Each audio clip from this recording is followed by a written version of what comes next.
الرحمن الرحیم رب اشرح لي صدري ويسر لي امری واحلل عقدۃ من لسانی یفقهوا قولی اللهم فقهنا في الدین اعوذ باللہ العظیم بوجهه الکریم وسلطان القدیم من الشیطان الرجیم۔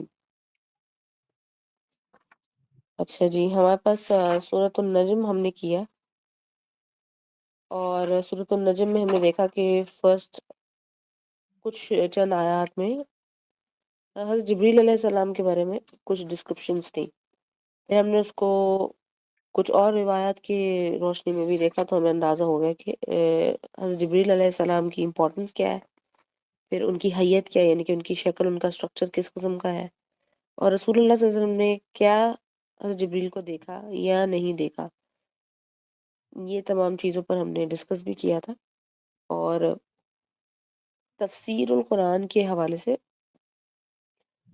کچھ چیزیں جو ہیں وہ کلیئر ہوتی ہیں، کچھ چیزیں آپ آبزرویشن اور تدبر پر چھوڑ دیتے ہیں۔ یہی وہ وجہ ہے جس کی وجہ سے ہم اپنی قرآن کو، جو ہم جس طریقے سے کریں اس پیٹرن پہ، ہم اس کو تفسیر القرآن نہیں، ہم اس کو تدبر کہتے ہیں، کیونکہ اس میں سب سے پہلی بات تو یہ ہے کہ ہم مختلف مفسرین کو دیکھتے ہیں اور ان کے کانسیپٹس، یا بہت زیادہ پاپولر اوپینین کے علاوہ بھی ہم کچھ اوپینینز دیکھتے ہیں، اور دوسرے نمبر پر یہ کہ آپ کے ذہن میں، آپ کی پرسپیکٹیو سے کوئی بھی چیز اگر آپ کے ذہن میں آ رہی ہے اور آپ اس کو شیئر کرنا چاہتے ہیں ایز اے اسٹوڈنٹ، تو آپ کریں گے۔ اسی کو تدبر کہتے ہیں، اور اس کی بالکل جائز ہے ہمارے دین میں، اس کو کرنا چاہیے۔ اللہ سبحانہ تعالیٰ نے جس گروپ کے بارے میں سب سے زیادہ ذکر کیا، اولو الالباب، یعنی کہ آبزرویشن کرنے والے لوگ یا اپنی اوپینین رکھنے والے لوگ، تو اللہ سبحانہ تعالیٰ نے ایسے لوگوں کو بہت زیادہ اپریشیٹ کیا قرآن میں، اور یہی وہ لوگ ہیں جو پروگریس کرتے ہیں حقیقی طور پہ بھی، نہیں تو دوسرے اینگل پر ہمارے پاس رہ جاتے ہیں لکیر کے فقیر، جو بتا دیا وہی کرتے ہیں۔ کچھ لوگ اتنا بھی نہیں کرنا چاہتے، ٹھیک ہے، یہ کم سے کم بہتر تو ہے، لکیر کے فقیر کم سے کم ان کے اندر اوبیڈینس کا مادہ تو ہے،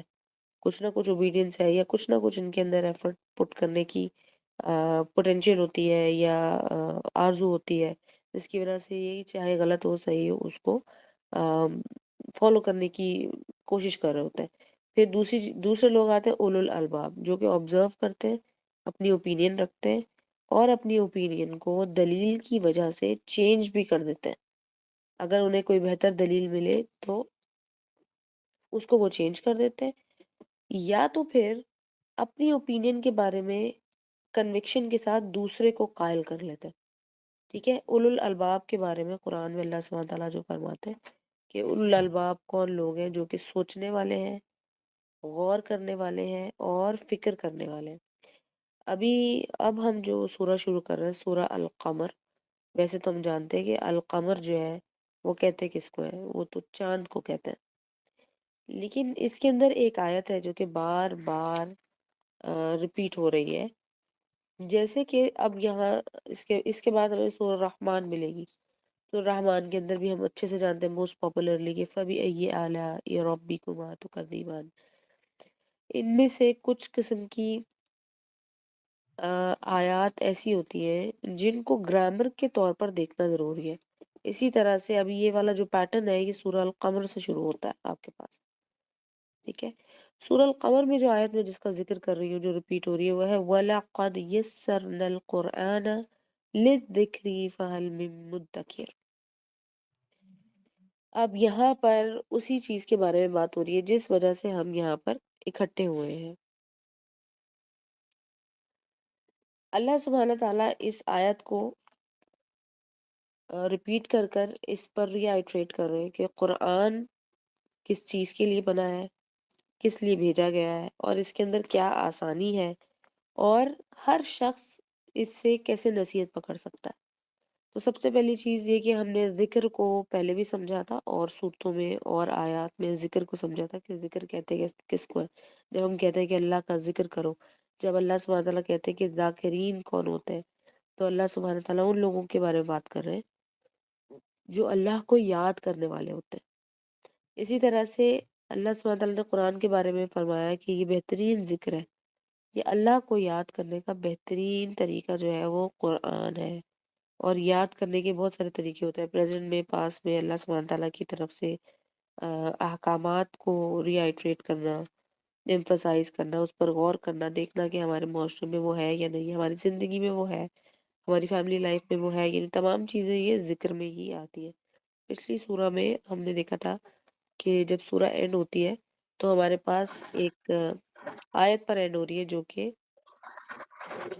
آیت سجدہ ہے، اور اس کی وجہ سے پھر ہم نے آیت سجدہ کے حوالے سے پھر ہم نے دیکھا تھا کہ سجدہ جب کرتے ہیں، یعنی کہ سجدہ تلاوت کرتے ہیں تو کیسے کرتے ہیں، اور یہ ہم اس سے پہلے بھی کئی بار ڈسکس کر چکے ہیں یہ تمام، اور پچھلے ہفتے ہم نے ریکیپ کیا تھا تمام تو ہم جو ہے اگر کسی کا کوئی سوال ہے پچھلے کسی چیز کے حوالے سے یا پھر ہمارے پیٹرن کے حوالے سے تو پہلے کر لیں تاکہ اب میں آگے چلتی ہوں۔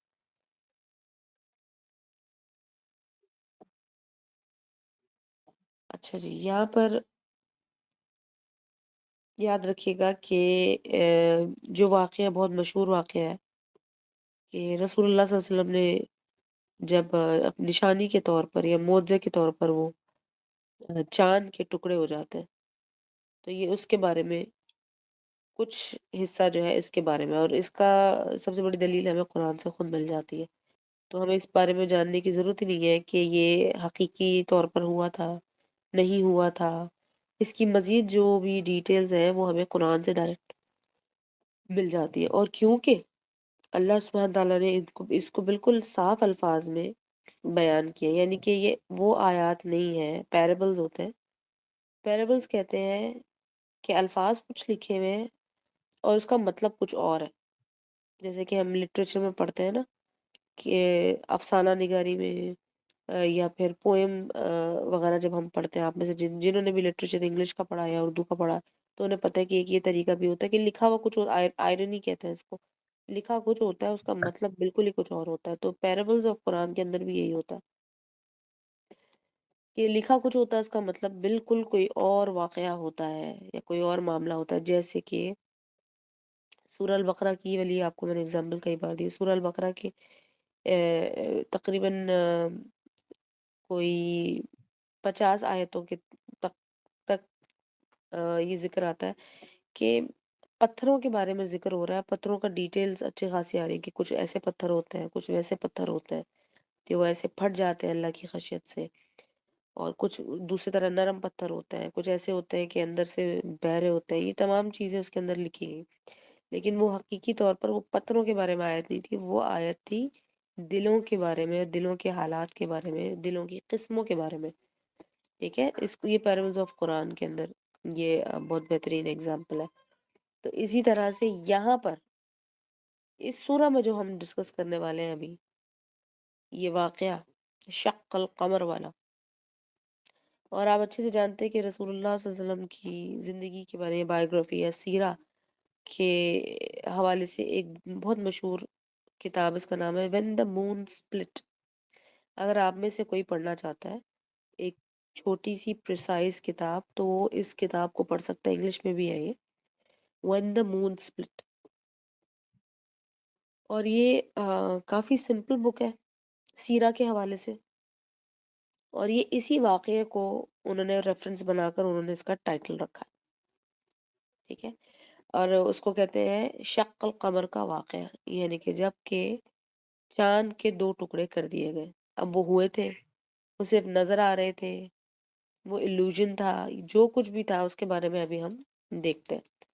اعوذ باللہ من الشیطان الرجیم، بسم اللہ الرحمن الرحیم، اقتربت الساعة وانشق القمر۔ یہاں پر دیکھیے گا اقتربت الساعة، الساعة جو ہوتا ہے یا ساعة ہم یوزلی گھنٹے کو کہتے ہیں عربی میں،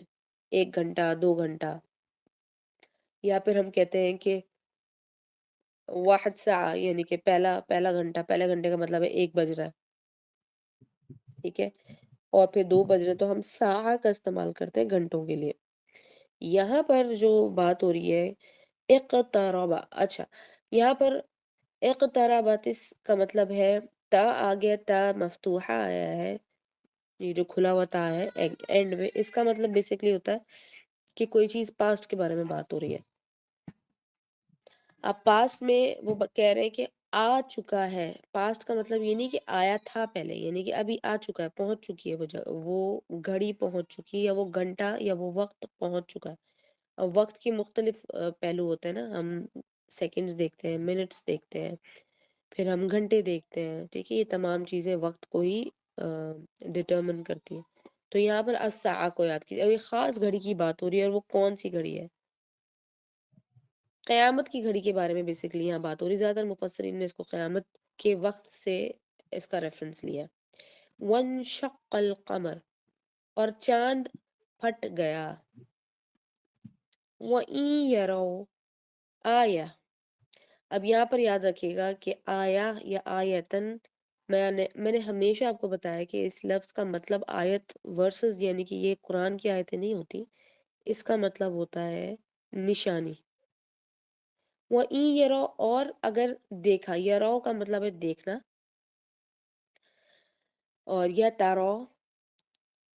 یراول، یہ تمام جو الفاظ ہیں وہ دیکھنے کے زمرے میں آتے ہیں. ٹھیک ہے، یا اگر استعمال ہو رہا ہے تو ایک تھرڈ پرسن کے بارے میں بات ہو رہی ہے، کسی اور کی بات ہو رہی ہے. تا کی بات، تا کے ساتھ تارا لکھا ہوا ہے تو ہم ہمیشہ سمجھیں گے کہ تم نے دیکھا، سامنے والے شخص کی بات ہو رہی ہے. ٹھیک ہے، یہ تمام تھوڑی سے گرامر کے ایسپیکٹس ہیں. اسی لیے جیسے جیسے آپ ڈیپتھ میں جاتے جائیں گے تفسیر القرآن کے تدبر میں بھی، ایون اگر آپ جاتے ہیں تو آپ کو خود ہی محسوس ہوگا کہ گرامر کی کم سے کم بیسک نالج ہونا بہت ضروری ہے. گرامر ہی وہ چیز ہے جس کی وجہ سے ہم اکثر ہی ایک ہی لفظ کے مختلف معنی بھی نکالتے ہیں، اس کی پلیسمنٹ بھی دیکھتے ہیں، اور اسی کی وجہ سے ہمیں حفظ میں بھی بہت ہیلپ ہوتی ہے. بعض وقت ہم کوئی الفاظ غلط پڑھتے ہیں یا غلط یاد کیا ہوتا ہے ہم نے، یا سنانے کے ٹائم پر ہم غلط بول رہے ہوتے ہیں اس کے زیر زبر کو. لیکن اگر آپ گرامر کی نالج رکھیں گے نا بیسک، تو آپ اس کے زیر زبر کو شاید چاہے آپ نے غلط بھی یاد کیا ہو، لیکن آپ کو اس کو کریکٹ کرنا آ جائے گا. یہ وجہ ہے. تو یہ بہت کلوزلی ریلیٹڈ ہے. اگر آپ عربک کا گرامر بھی دیکھیں تو بیسک ہونا بہت ضروری ہے. تو یہاں پر آیت ہمیشہ یاد رکھیے گا، خالی یہاں نہیں، آیت کا مطلب ہمیشہ ایک ہی ہوتا ہے، وہ ہوتا ہے نشانی. وَإِن يَرَوْا آيَةً يُعْرِضُوا وَيَقُولُوا سِحْرٌ مُسْتَمِرٌ. اب یہاں پر اس معجزے کی بات ہوئی ہے تو یعرضوا کا مطلب ہوتا ہے انہوں نے منہ موڑ لیا. کہتے ہیں نا یعرض عنہ. اکثر یہ آیتیں ہم نے پہلے بھی پڑھی ہیں.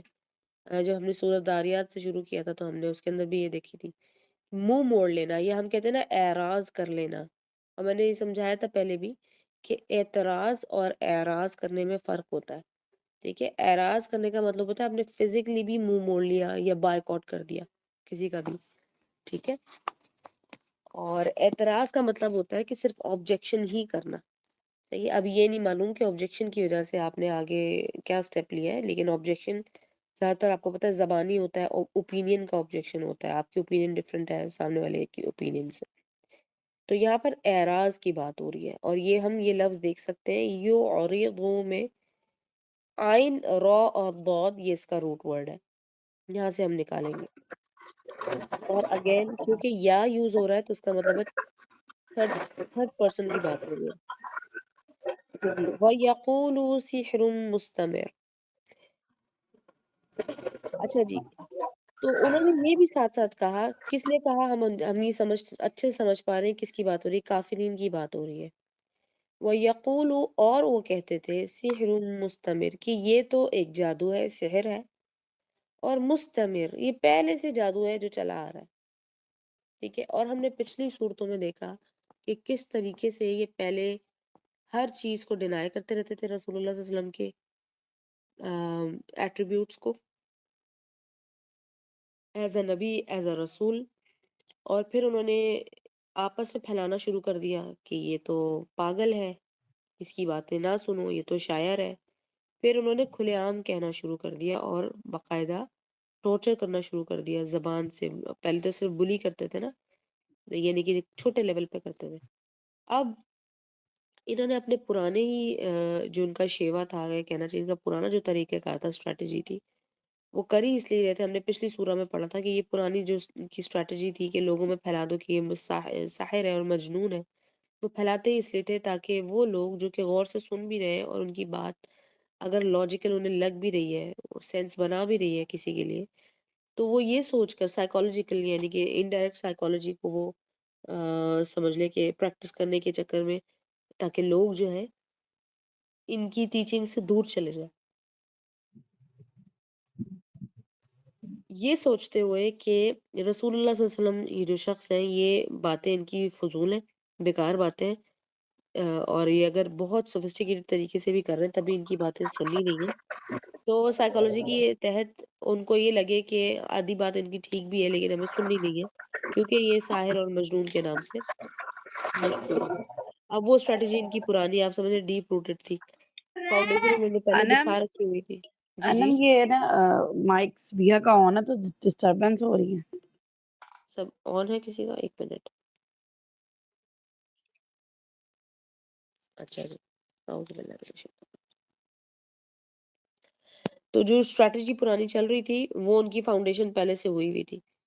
تو یہ کہہ رہے ہیں کہ یہ جو جس جادو کو ہم پہلے کہتے رہتے ہیں یہ جادو تو پہلے سے ہی چل رہا ہے، یہ تو پہلے ہی جادو کا ہم نے تو پہلے ہی تم لوگوں کو کہا ہے کہ یہ جادوگر ہے۔ اب یہاں پر ہوا یہ کہ اب واقعہ یہ ہے اس کے پیچھے کہ ایک دفعہ رسول اللہ صلی اللہ علیہ وسلم مینا میں تشریف فرما تھے، تو کفار مکہ بھی وہاں پر تھے، تو انہوں نے آپ صلی اللہ علیہ وسلم سے کسی نشانی کا مطالبہ کیا، اور آپ ایز اے اسٹوڈنٹ آف قرآن جانتے ہیں کہ تمام قومیں جن جن پر اللہ سبحانہ تعالیٰ نے نبی بھیجے ہیں ایز اے وارنر، ان کی سب سے بڑی تکلیف یا ان کی سب سے بڑی جو بیماری تھی وہ یہی تھی، نمبر ون، کہ وہ غور و فکر کرنے والے لوگ نہیں تھے۔ اگر غور فکر کر کے انہیں کوئی کنکلوژن مل بھی جاتا تھا تب بھی جو ہے وہ اس پر یقین کرنے کے لیے راضی نہیں ہوتے تھے۔ ان لائک آپ اور میں، ایک عام بندہ ہوگا وہ کہے گا کہ اگر تم میرے سامنے کوئی چیز ثابت کر دو یا کسی چیز کا دعویٰ کر دو تو بہت حد تک امکان ہے کہ میں اس سے راضی ہو جاؤں گی، میں سن لوں گی اس چیز کو، میں کنونس ہو جاؤں گی، ساتھ ساتھ اگر تم نے مجھے ایک سے دو ثبوت بھی دے دیے تو۔ لیکن یہ وہ لوگ ہیں جیسے کہ حضرت موسیٰ علیہ السلام کی قوم تھی، اور جو ہم نے پچھلی صورتوں میں یعنی کہ ہم نے مفصلات صورتوں میں جن قوموں کی ڈیٹیلز پڑھی کہ کس کس طریقے سے اللہ سبحانہ تعالیٰ نے ان کو عذاب پہنچایا، اور عذاب سے پہلے لاسٹ وارننگز جو پہنچاتے رہے، تو ان کا مقصد وہ کرتے کیا تھے، وہ یہی کرتے تھے کہ نشانیاں مانگتے رہتے تھے، ثبوت دلیل مانگتے رہتے تھے، جیسے اب بتانے والا وہ کہے گا ٹھیک ہے یہ دلیل مانگ رہا تھا اس نے کچھ نہ کچھ تو ایکشن لینا ہے، لیکن اس کے پیچھے ان کا صرف ایک ہی مقصد ہوتا تھا کہ انہوں نے ماننا نہیں ہے، تنگ کرنے والی بات ہے یا ٹائم سمجھ لیں کہ وقت گزار ٹائم سپینڈ کرتے تھے۔ اب اللہ سبحانہ تعالیٰ ان کی اس نیت کو آف کورس جانتے تھے کیونکہ اللہ سبحانہ تعالیٰ تو علیم اور خبیر ہے، لہٰذا اللہ سبحانہ تعالیٰ نے اگر اس قسم کی کسی بھی قوم اور ان کی سرکشی کے بدلے میں اگر ان کو کوئی سزا دی ہے تو آپ یقین کریں کہ اللہ سبحانہ تعالیٰ کے انصاف اور عدل پر ہی وہ مبنی ہے۔ تو یہاں پر انہوں نے بہرحال یہ جملہ کہہ دیا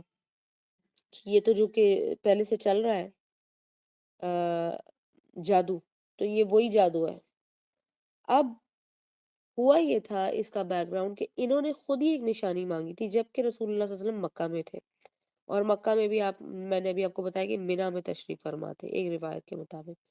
تو وہ جب بیٹھے ہوئے ہوتے تھے جب دیکھتے تھے، اور رسول اللہ صلی اللہ علیہ وسلم کا تو آپ کو پتہ ہے کہ یہ ڈیوٹی تھی کہ چاہے رسول اللہ صلی اللہ علیہ وسلم اس چیز کو پہلے بھی سمجھ چکے ہوں کہ انہوں نے ماننا ہے کہ نہیں ماننا، جیسے کہ ہم نے حضرت یونس علیہ السلام کے واقعے میں دیکھا کہ حضرت یونس علیہ السلام جو کہ مچھلی کے پیٹ والا جو واقعہ ہے وہ بیسکلی ہوا تو یہی تھا کہ اللہ کا حکم اور اللہ کی طرف سے جو میسیجز ہیں وہ پہنچا رہے تھے،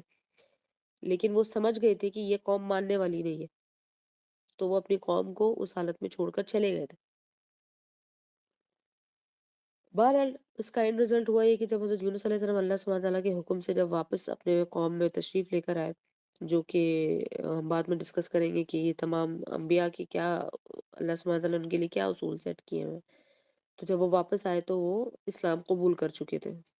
جو ان کے قوم ہے۔ اسی طرح سے رسول اللہ صلی اللہ علیہ وسلم بھی ان کے پاس تمام واقعات اور تمام ریفرنسز پہلے سے موجود تھے، اور کیونکہ یہ ایک آخری نبی ہے تو رسول اللہ صلی اللہ علیہ وسلم اگر اس چیز کو جانتے بھی ہوتے کہ ان کا کوئی ارادہ نہیں ہے مان لینے کا یا ایمان لے کے آ جانے کا، تو اللہ سبحانہ تعالیٰ نے کئی دفعہ قرآن میں تسلی دی رسول اللہ صلی اللہ علیہ وسلم کو کہ آپ جو ہے صرف اور صرف پہنچانے کے لیے آئے، ہدایت دینا میرا کام ہے، جس پر ہم نے آپ نے یہ جملہ سنا ہوا، اکثر ہمیں کہتے ہیں وما علینا الا البلاغ، کہ ہم پر تو صرف اور صرف پہنچا دینا ہے، ہدایت دینا ہمارا کام نہیں، لہٰذا رسول اللہ صلی اللہ علیہ وسلم سے اگر یہ اس قسم کا کوئی مطالبہ کرتے تو اکثر ہی ایسا ہوتا تھا کہ رسول اللہ صلی اللہ علیہ وسلم جاننے کے باوجود ان کو وہ دلیل دیتے تھے، لیکن یہاں پر انہوں نے دیکھیں کہ کتنا بڑا چیلنج کیا رسول اللہ صلی اللہ علیہ وسلم، اور اللہ سبحانہ تعالیٰ اس چیلنج کو کس طرح سپورٹ کرتے ہیں۔ تو انہوں نے کہا کہ وہاں پر کوئی بحث ہوئی، اور بحث ہوتے ہوتے وہ بحث چھڑتے چھڑتے وہ وہاں تک چلی گئی کہ انہوں نے کہا کہ آپ کوئی ایسی نشانی دیں جس کو دیکھ کر مطلب ہماری جو آنکھیں ہیں نا وہ دنگ رہ جائیں اور ہم حیران ہو جائیں۔ تو رسول اللہ صلی اللہ علیہ وسلم نے فرمایا کہ تم آسمان کی طرف دیکھو، تو اچانک چاند کے دو ٹکڑے ہو گئے، اچھا چاند پھٹ گیا اور اس کے دو ٹکڑے ہو گئے۔ اس بات کو بہت غور سے سنیے گا، یہ ہمیں حدیث میں بہت اس کا بہترین قسم کا ثبوت ملتا ہے، بہترین روایات ملتی ہیں، جیسے کہ ابھی میں آپ کے سامنے کوٹ کروں گی سیدنا عبداللہ بن مسعود، ان سے روایت ہے کہ وہ فرماتے کہ نبی اکرم صلی اللہ علیہ وسلم کے زمانے میں چاند پھٹ کر دو ٹکڑے ہو گیا، اور ایک ٹکڑا پہاڑ کے اوپر رہا اور دوسرا نیچے آ گیا۔ تو آپ صلی اللہ علیہ وسلم نے ان لوگوں سے جو اس وقت موجود تھے فرمایا دیکھو گواہ رہنا۔ اب یہ جو ہے آپ کو اگر یاد ہو، ہم نے رمضان میں کتاب التفسیر کی تھی، صحیح بخاری کے ورژن میں سے میں نے آپ کو کتاب التفسیر پڑھائی تھی، یعنی کہ کتاب التفسیر سے مراد ہے کہ وہ احادیث جو تفسیر القرآن یا کچھ آیات کے ایکسپلینیشن سے ریلیٹڈ ہے، جو کہ ہمیں ڈائریکٹ حدیث سے ملتی ہے، اور میں نے پہلے بھی کہا تھا کہ قرآن کی تفسیر یا قرآن کی ایکسپلینیشن قرآن سے ڈائریکٹ، تو بہترین طریقہ یہ ہوتا ہے اس کا فول پروف۔ دوسرے نمبر پر صحیح احادیث سے،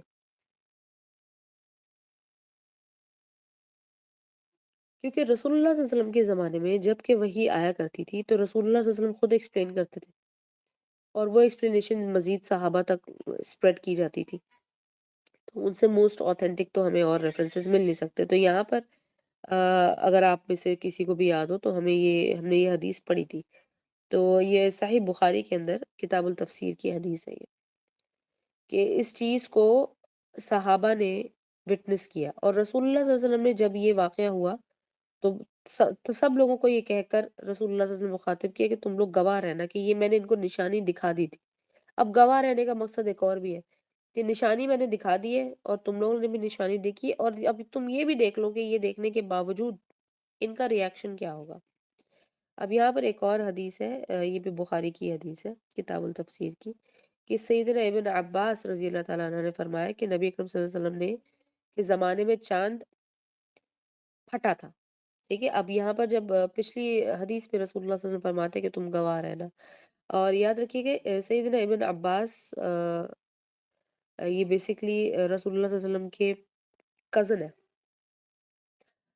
اور دوسرے نمبر پر سب سے امپورٹنٹ چیز یاد رکھیں کہ ہم لوگ اکثر کیا کرتے ہیں کہ شیعہ کمیونٹی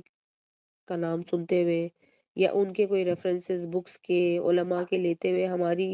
ہمیں بہت تکلیف ہوتی ہے، ہمارے جو ہے ایمانیات پر بات آ جاتی ہے، ہم اس کو چیلنج لے لیتے ہیں، یا اس کو فالو کرنا یا صرف سننا بھی ہم سمجھتے ہیں یہ تو گناہ ہے۔ تو ابن عباس کو ہم نے کس طریقے سے ایفیلیٹ کیا ہوا ہے؟ شیعوں سے ہی ایفیلیٹ کیا ہوا، لیکن ان کی جو تفسیر اگر آپ کو تفسیر کا مجموعہ مل جائے صرف ان کی روایات سے ابن عباس کی، آپ یقین کریں کہ آپ کا جو تفسیر کا نظریہ ہے وہ بالکل چینج ہو جائے گا، آپ کو وہ ایکسپلینیشن ملے گی کہ آپ حیران ہو جائیں گے کہ ہم نے کبھی اس اینگل سے کیوں نہیں سوچا، یا کسی مفسر نے یہ والے اینگلز کیوں نہیں بتایا۔ اور یہ اس لیے موسٹ اوتھینٹک ہے کیونکہ یہ رسول اللہ صلی اللہ علیہ وسلم کے کمپینین میں سے تھے، یعنی کہ صحابی ہیں یہ، اور پھر کزن بھی ہیں۔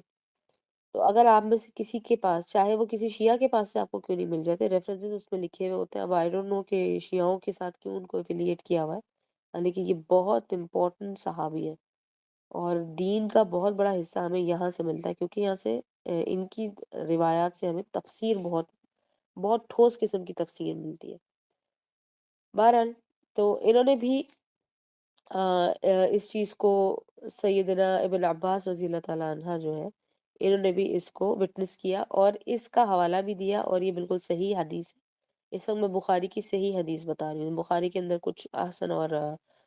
ضعیف حدیث بھی موجود ہے۔ پھر سیدنا انس رضی اللہ تعالیٰ عنہ فرماتے ہیں کہ مکہ کے کافروں نے آپ سے کہا، آپ صلی اللہ علیہ وسلم سے کہا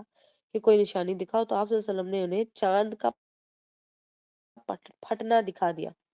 اچھا جی، اب آیت سے یہ بھی معلوم ہوتا ہے کہ قیامت اور انشقاق القمر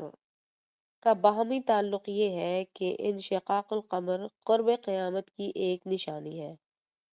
ٹھیک ہے، یہ یہاں پر میں نے آپ کو پہلی آیت میں جو ترجمہ پڑھ کر سنایا،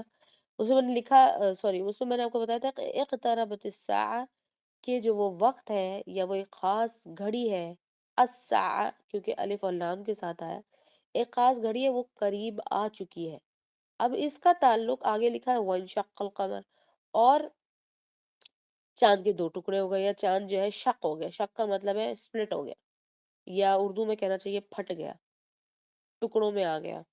اور یہاں پر جو ہے دو ٹکڑوں کی بات ہو رہی ہے۔ اچھا جی، یہ ہمیں کہاں سے ملتا ہے؟ صرف ایک حدیث سے، ابھی جو ہم نے پڑھی تھی نا پہلی حدیث، اس میں ہمیں پتہ چلتا ہے کہ چاند دو ٹکڑے ہو گیا، جس میں کہ سیدنا عبداللہ بن مسعود فرماتے ہیں رضی اللہ تعالیٰ عنہ، فرماتے ہیں کہ ہم نے رسول اللہ صلی اللہ علیہ وسلم کے زمانے میں چاند کو اس طرح دو ٹکڑے ہوتے دیکھا، اور انہوں نے ساتھ ساتھ یہ بھی بتا دیا کہ ایک ٹکڑا آسمان پہ رہ گیا تھا، ایک ٹکڑا جو ہے وہ پہاڑ کی طرف نیچے کی طرف آ گیا تھا۔ اچھا، وہ جب پہاڑ کا ذکر کر رہے ہیں، وہ کہہ رہے ہیں کہ پہاڑ پر ہی تھا، تو کہنے کا مقصد یہ کہ پہاڑ کے جس اوپر والے حصے میں چاند پورا نظر آ رہا تھا، وہ اوپر ہی معلق تھا، دوسرا حصہ اب کیونکہ وہ علیحدہ ہوا تو نیچے آ گیا۔ اگر آپ ان احادیث پر غور کریں تو احادیث پر غور کرنے، اس طرح کی ڈیٹیل والی احادیث پر غور کرنے سے بھی آپ کو اندازہ ہو جائے گا کہ یہ کوئی ایلوژن نہیں ہوا تھا، یہ ایکچولی ہی ہوا تھا۔ اور ایز اے مسلم ہم یہ جانتے ہیں کہ یہ جو چاند کے درمیان میں کچھ نشان ہے، یہ بیسیکلی اس واقعے کے واقعات ہیں۔ اب اس آیت کو ہم کیونکہ تدبر کر رہے ہیں، تو اس آیت پہلی آیت پر غور کرنے کی ضرورت ہے آپ کو، کہ ان دو علیحدہ علیحدہ چیزوں کو اللہ سبحانہ تعالیٰ نے ملایا کیوں؟ تو اس کا ریفرنس ہمیں یہاں پر مل گیا کہ یہ بیسیکلی قیامت کے وقت کی بات ہو رہی ہے، اور رسول اللہ صلی اللہ علیہ وسلم نے ہمیشہ قیامت کو اسی طرح سے پیش کیا کہ قیامت تو وہ وقت ہے کہ جو کہ بس آ کر ہی رہے گا اور کبھی بھی آ جائے گا، یا تم اس کو اتنا قریب سمجھو کہ بس آ گیا ہے، یعنی کہ تمہاری تیاری پوری ہونی چاہیے، اور اتنا تمہارا ایمان ہونا چاہیے کہ جس پہ تمہیں پکا یقین ہو کہ بس یہ تو آ گیا ہے، تو آ کر ہی رہے گا، کیونکہ اللہ سبحانہ تعالیٰ نے قرآن میں بھی، اور جو ہم کی مفصلات پڑھ رہے سوچتے اس کے اندر بھی آپ نے دیکھا کہ ڈیٹیلز یہی آ رہی ہیں، ہر چیز میں، ہر آیت میں، مفصلات صورتوں میں خاص طور پہ دو باتیں ہو رہی ہیں کہ فلاں قوم کو اس طرح سے یا اس وجہ سے عذاب دیا گیا، اور دوسرے نمبر پہ کہ آخرت تو آ کر ہی رہے گی۔ اور میں نے آپ کو پہلے بھی بتایا تھا کہ مفصلات صورتوں کی سب سے پہلی تھیم ہی یہی ہے کہ جب ہم نے سورہ ذاریات کی، قوف کی، تو ہم نے دیکھا کہ اللہ سبحانہ تعالیٰ نے ان آیات کو جس طریقے سے پلیس کیا ہے، اس سے ایک ہی چیز ہمارے سامنے آتی ہے، تمام مفسرین اور سب لوگوں کا اس کے اوپر اجماع ہے کہ بیسکلی مقصد یہ ہے کہ ان آیات سے ہمیں یہ پتہ چلتا ہے کہ آخرت تو آ کر ہی رہے گی، اور آخرت ایک ایسی چیز ہے جو کہ انڈینائڈ ٹروتھ ہے، حالانکہ ابھی ہم نے اسے ایکسپیرینس نہیں کیا ہے۔ یہی وہ وجہ ہے کہ یہ ہمارے ایمان کا بہت بہت بہت بہت اہم حصہ ہے، ایمان کا، عقیدے کا۔ آخرت آ کر ہی رہے گی، اور آخرت جو ہے وہ ہماری موت سے شروع ہوتی ہے، اس سے پہلے ہم نے ساری تیاری کرنی ہے۔ اب یہاں پر جب آپ اینڈ آف ٹائمز کی حدیث پڑھیں گے تو آپ کو اندازہ ہوگا انشاءاللہ، جو کہ ہم پڑھیں گے کیونکہ اب ہمارا وہ ٹاپک بھی شروع ہو گیا، کہ جس طرح سے پہاڑ روئی روئی کی طرح اوپر چلا جائے گا، اور یہ بھی ہم نے ڈیٹیلز قرآن سے ہی لی ہیں۔ پھر ہم نے دیکھا کہ پہاڑوں کے ٹکڑے ہو جائیں گے، اور پہاڑ بالکل ریزہ ریزہ ہو جائیں گے، اور آسمان بھی پھٹ جائے گا۔ تو جب ظاہر ہے آسمان پھٹے گا تو آسمان پر جو معلق کانٹینٹس ہیں وہ بھی پھٹیں گے۔ جب سورج کے بارے میں ہم پڑھتے ہیں کہ سورج بالکل نزدیک آ جائے گا، یہ ہم نے پچھلی سے پچھلی صورت میں پڑھا تھا، اور پھر ہم نے دیکھا تھا کہ اس کا کیا طریقہ ہوگا، مومنین کے لیے کیا نجات ہے اس میں، اس کا کیا کون سے اعمال ہیں جن اعمال کی وجہ سے ہماری آ، قیامت کے دن یہ جو گرمی والا مسئلہ ہے اور جو کہ اچھا خاصا سیریس مسئلہ ہے، اس کو کاؤنٹر کرنے کے لیے ہمارے پاس کیا اللہ سبحانہ تعالیٰ نے ہمارے لیے اس کا طریقہ کار بتایا۔ تو بیسکلی اینڈ آف ٹائمز کی حدیث سے ہمیں پتہ چلتا ہے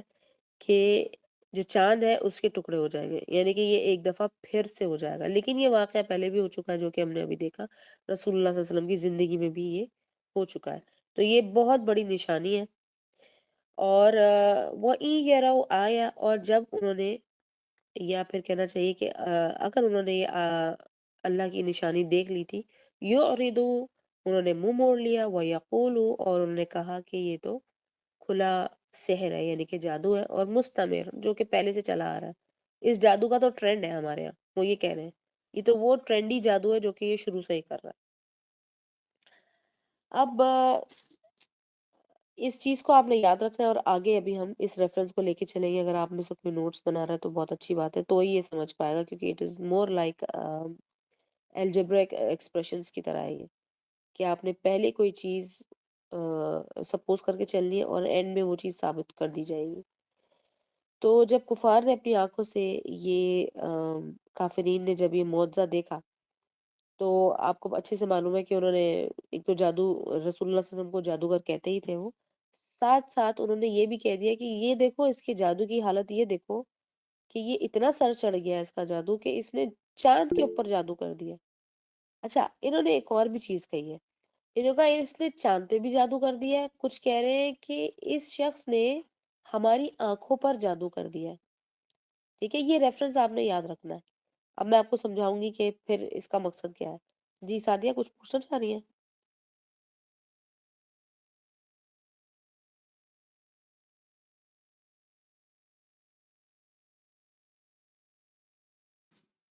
نہیں میم، السلام علیکم، وعلیکم السلام ورحمۃ اللہ کیا وبرکاتہ۔ حال ہے؟ الحمد للہ، الحمد للہ۔ جی وہ ویسے ہی ٹچ ہو گیا میم۔ اچھا اچھا، جی ٹھیک ہے ٹھیک ہے۔ جی اچھا جی، تو یہ انہوں نے الزام لگا دی کہ اس نے جو ہے چاند پہ کر دیا ہے، پھر انہوں نے کہا کہ نہیں اس نے ہماری آنکھوں پہ کر دیا ہے، کیونکہ حیران کن بات تھی، اور یہ کوئی آپ کو پتہ ہے روز روز ہونے والا واقعہ تو ہے نہیں۔ اس نے کہا کہ ہماری نظر پر جادو کر دیا ہے، ٹھیک ہے، جیسے کہ لوگ کہتے ہیں کہ اس نے ہمارے رزق پر بندش کر دی ہے، اس نے ہمارے رشتے روک دیے، ہماری اولاد روک دی ہے، فلاں بندے نے جادو کر دیا، ایسے ہی بولتے ہیں نا ہم بھی۔ اب اللہ سبحانہ تعالیٰ نے یہ واقعہ، یہ بیسکلی آپ سمجھ لیں کہ بالکل ریئل ٹائم میں یہ ہوا تھا۔ اس کو نہ، حالانکہ یہ بھی اللہ سبحانہ تعالیٰ کر سکتے ہیں، آنکھوں پر واقعی میں illusion کیا جا سکتا ہے، اللہ سبحانہ تعالیٰ جو چاہے کر سکتے ہیں۔ یہ بھی ہو سکتا تھا کہ اس وقت صرف نظر ایسا آ رہا تھا اور ہوا نہیں، یا جو لوگ موجود تھے، جو لوگ اس قسم کی ڈیمانڈ کر رہے تھے، ان کو دکھانے کے لیے کیا گیا۔ ضروری نہیں تھا کہ اللہ سبحانہ تعالیٰ اس کو واقعی دو ٹکڑے کرتے، لیکن اس لیے کیا کیونکہ ان کے لیے قیامت تک کے لیے یہ جو نشانی ہے اس کو آپ سمجھ لیں کہ انٹیکٹ کرنا ضروری ہے۔ اور آپ جانتے ہیں کہ پچھلے کچھ سالوں میں جبکہ چاند کے اوپر پتہ نہیں کون کون سے ایکسپیریمنٹس یہ کیے ہی جا رہے ہیں، ان کو کیوں جگہ چاہیے چاند پہ رہنے کی، کیا اس کا ریزن ہے ان کو، جبکہ اللہ سبحانہ تعالیٰ نے یہ زمین بنائی ہے رہنے کے لیے۔ بہرحال یہ چاند اور مارس پہ دوسری جگہوں پر رہنے کے جو بھی آثار ہیں وہ ڈھونڈتے رہتے ہیں۔ تو ان آثار کے کیوریوسٹی میں اللہ سبحانہ تعالیٰ نے جو پروف کرنا تھا وہ کر دیا، اور وہ یہی ہے کہ یہ ایکچولی میں اس کے دو ٹکڑے کر دیے گئے تھے۔ ٹھیک ہے، یہ بہت بڑی نشانی ہے، اس نشانی کو آپ نے کبھی نہیں بھولنا۔ نعوذ باللہ اگر ہم اس نشانی کو اگنور کرتے ہیں یا چھوٹا سمجھتے ہیں تو آپ یقین کریں کہ اس کا مسئلہ پھر ہماری ایمانیات پر چلا جاتا ہے، کیونکہ جو چیز رسول اللہ صلی اللہ علیہ وسلم نے فیس کی، جو چیلنجز، اور جو کہنا چاہیے کہ اس قوم کا منہ موڑنا جو رسول اللہ صلی اللہ علیہ وسلم نے فیس کیا، وہ ہم ایز اے امتی آف رسول اللہ صلی اللہ علیہ وسلم ہمیں چاہیے کہ ہم اسی کو السلام علیکم اپنا ورحمۃ دماغ، اللہ وبرکاتہ. اپنے عقیدے کو اس پہ Welcome back to اسٹرانگلی کھڑا کر کے اسی کو ڈیفینڈ کریں، کیونکہ ہم رسول اللہ صلی اللہ علیہ وسلم کے امتی ہیں نا۔ اب رسول اللہ صلی اللہ علیہ وسلم کا تو جو احسان ہے ایز اے نبی ہماری ذات پر، کہ ایک تو یہ کہ ہم ان کے امتی ہیں، اور پھر ان کے ذریعے سے جو تعلیمات ہم تک پہنچی ہیں، پھر رسول اللہ صلی اللہ علیہ وسلم کی ذات مبارک سے جو ہماری محبت ہے اس کا تقاضا یہ ہونا چاہیے۔ اور پھر یہ کہ ہم محبت کا دعویٰ تو کرتے ہیں، لیکن یہ بھی ہے کہ ہم رسول اللہ صلی اللہ علیہ وسلم کی زندگی کے بارے میں جانتے نہیں ہیں یا تھوڑا بہت جانتے ہیں، اور اسی وجہ سے جب ہم ان کی زندگی کو تھوڑا اور ڈگ ان کرتے ہیں تو جو حقیقی محبت ہے وہ ڈیولپ ہونا شروع ہو جاتی۔ کیونکہ میں نے پہلے بھی آپ کو پچھلی سورہ کے ڈیٹیل سے بتایا تھا کہ جب آپ کسی سے محبت کا دعویٰ کرتے ہیں، چاہے وہ اللہ سے کرتے ہیں یا رسول اللہ صلی اللہ علیہ وسلم سے کرتے ہیں، تو اس کے لیے سب سے پہلے ان کو پہچاننا، ان کو جاننا تو ضروری ہے۔ جب ہم اللہ سبحانہ تعالیٰ سے محبت کی بات کرتے ہیں، یا کچھ لوگ یہ سوال کرتے ہیں کہ مجھے یہ نہیں سمجھ آتی کہ ہمیں اللہ سے محبت کرنی ہے تو وہ محبت کیسی کرنی ہے، تو وہ آپ کو جب سمجھ آئے گا جب آپ اللہ سبحانہ تعالیٰ کو جانیں گے۔ اور جانیں گے کیسے؟ اللہ سبحانہ تعالیٰ کا بہترین انٹروڈکشن تو قرآن میں ہے۔ اور سب سے بڑی بات تو یہ ہے کہ اللہ سبحانہ تعالیٰ المتکبر ہونے کے باوجود، المتکبر کہتے ہیں سب سے بڑا، حقیقی طور پر بڑا ہونے کی وجہ سے جو ایٹریبیوٹس آتے ہیں جس کو ہم کہتے ہیں نا غرور، کیوں اللہ سبحانہ تعالیٰ حقیقی طور پر سب سے بڑے ہیں، اس کے باوجود اللہ سبحانہ تعالیٰ اپنی خود کی ڈسکرپشنز متعدد آیات میں اور صورتوں میں، کسی سورہ کے شروع میں، کسی سورہ کے آخر میں، اللہ سبحانہ تعالیٰ نے کئی بار اپنے آپ کو ڈسکرائب کیا، کئی بار اپنے آپ کو خود انٹروڈیوس کیا، اسی لیے تاکہ ہم پر حجت تمام ہو جائے۔ اور پھر اللہ سبحانہ تعالیٰ کی یہ ڈیمانڈ کہ صرف اللہ سبحانہ تعالیٰ کی ذات کو ہمیں ورشپ کرنا چاہیے، اللہ سبحانہ تعالیٰ کی ذات کے علاوہ کسی سے امید اور مدد کی امید نہیں لگانی چاہیے ہمیں۔ تو یہ تبھی ممکن ہے جب کہ ہم اللہ سبحانہ تعالیٰ کی انٹروڈکشن کو اچھے سے سمجھ لیں گے۔ اور اس کے باوجود کہ اللہ سبحانہ تعالیٰ ہی ایک واحد رب ہے اور ہمارے خالق ہیں، لیکن اگر اللہ سبحانہ تعالیٰ نے یہ ڈیمانڈ ہم سے پوری کروانی تھی تو آپ یقین کریں کہ پھر اس کے ریسورس کے بغیر ہم کیسے کرتے؟ قیامت کے دن ہم اللہ سبحانہ تعالیٰ کو اگر یہ کہتے جا کر کہ یا اللہ ہم آپ کو جاننا چاہتے تھے لیکن ہمارے پاس آپ کا انٹروڈکشن موجود نہیں تھا، تو اس حجت کو تمام کرنے کے لیے اللہ سبحانہ تعالیٰ نے اپنے آپ کو انٹروڈیوس بھی کیا ہے ہمیں۔ اور آپ اور میں اگر ہمیں کہیں اپنے آپ کو انٹروڈیوس کرنا پڑ جائے، یا کہیں ہم کسی محفل میں جائیں اور کوئی اور ہوسٹ ہے اور اس نے اگر ہمیں انٹروڈیوس نہیں کیا دوسرے لوگوں کے سامنے، تو ہم آپ سمجھے کہ کتنا برا سمجھتے ہیں۔ لیکن ہمیں یہاں سے یہ بھی ایک چیز مل جاتی ہے کہ جب اللہ سبحانہ تعالیٰ خود اپنی ذات کو انٹروڈیوس کر رہے ہیں تو ہماری جو حقیقت ہے وہ کیا ہے؟ اللہ سے تو کوئی مقابلہ ہی نہیں ہے۔ اسی لیے اللہ سبحانہ تعالیٰ فرماتے ہیں کہ جو تکبر ہے وہ صرف اور صرف مجھے سوٹ کرتا ہے، صرف اللہ سبحانہ تعالیٰ کی ذات کو ہی تکبر سوٹ کرتا ہے اور کسی کو بھی نہیں سوٹ کرتا۔ اچھا جی، یہاں سے تو ہمیں ایک یہ چیز مل گئی ہے۔ اور بہت سے جو لوگ تھے، یہ جو واقعہ ہوا ہے جس کے بارے میں میں ابھی آپ سے ذکر کر رہی تھی، شق القمر والا واقعہ،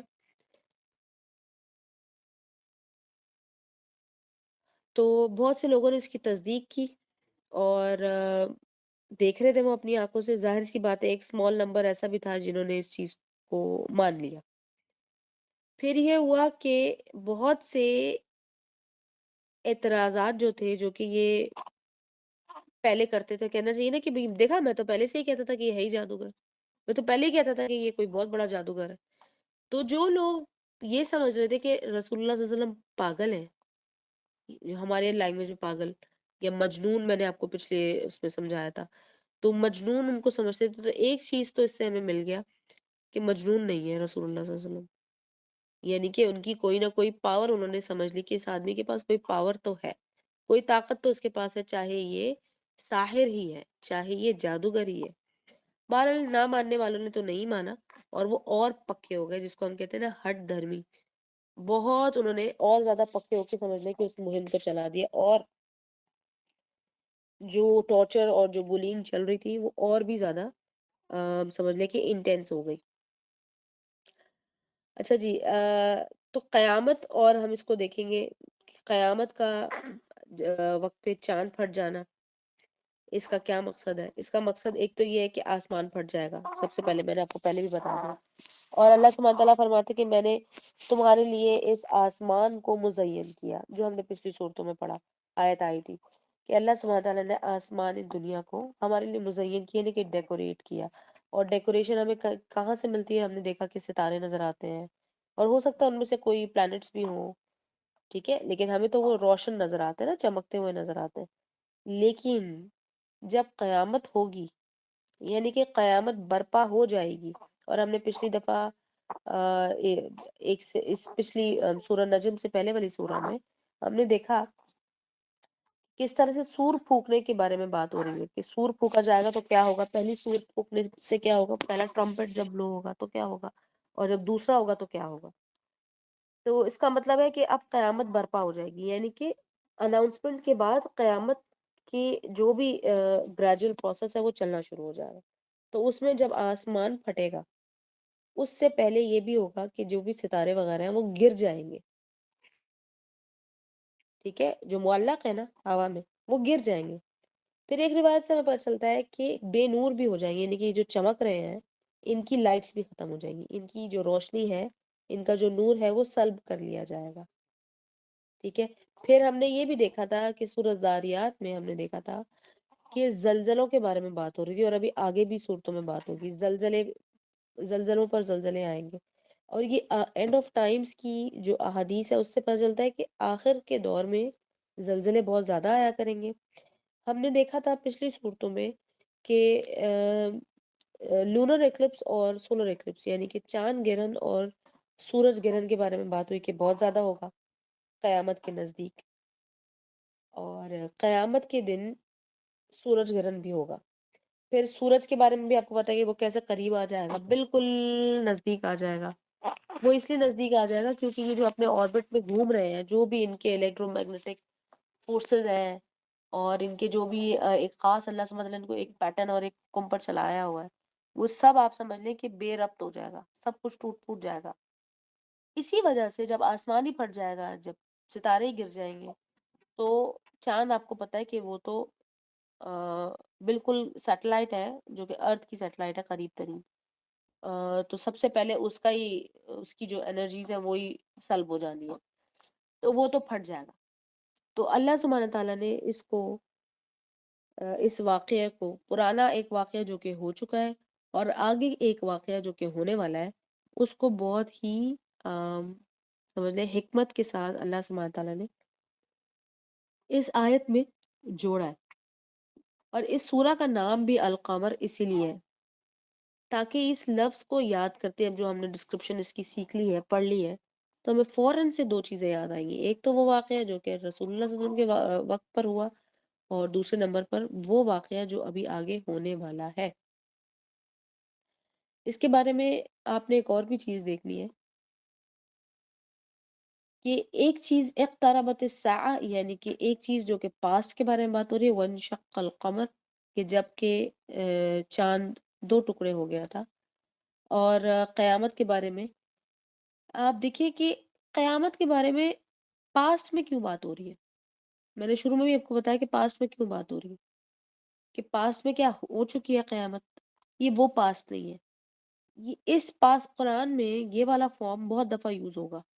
ٹھیک ہے, اب آپ کیونکہ اس کے اندر آتے جا رہے ہیں اللہ کے حکم سے, تو آپ اس چیز کو سمجھ لیں کہ یہ قرآن کا ایک اسلوب ہے, یعنی کہ ایک طریقہ ہے اللہ سبحانہ تعالیٰ نے قرآن میں کچھ چیزیں ڈسکرائب کرنے کے لیے, یا کچھ چیزوں کو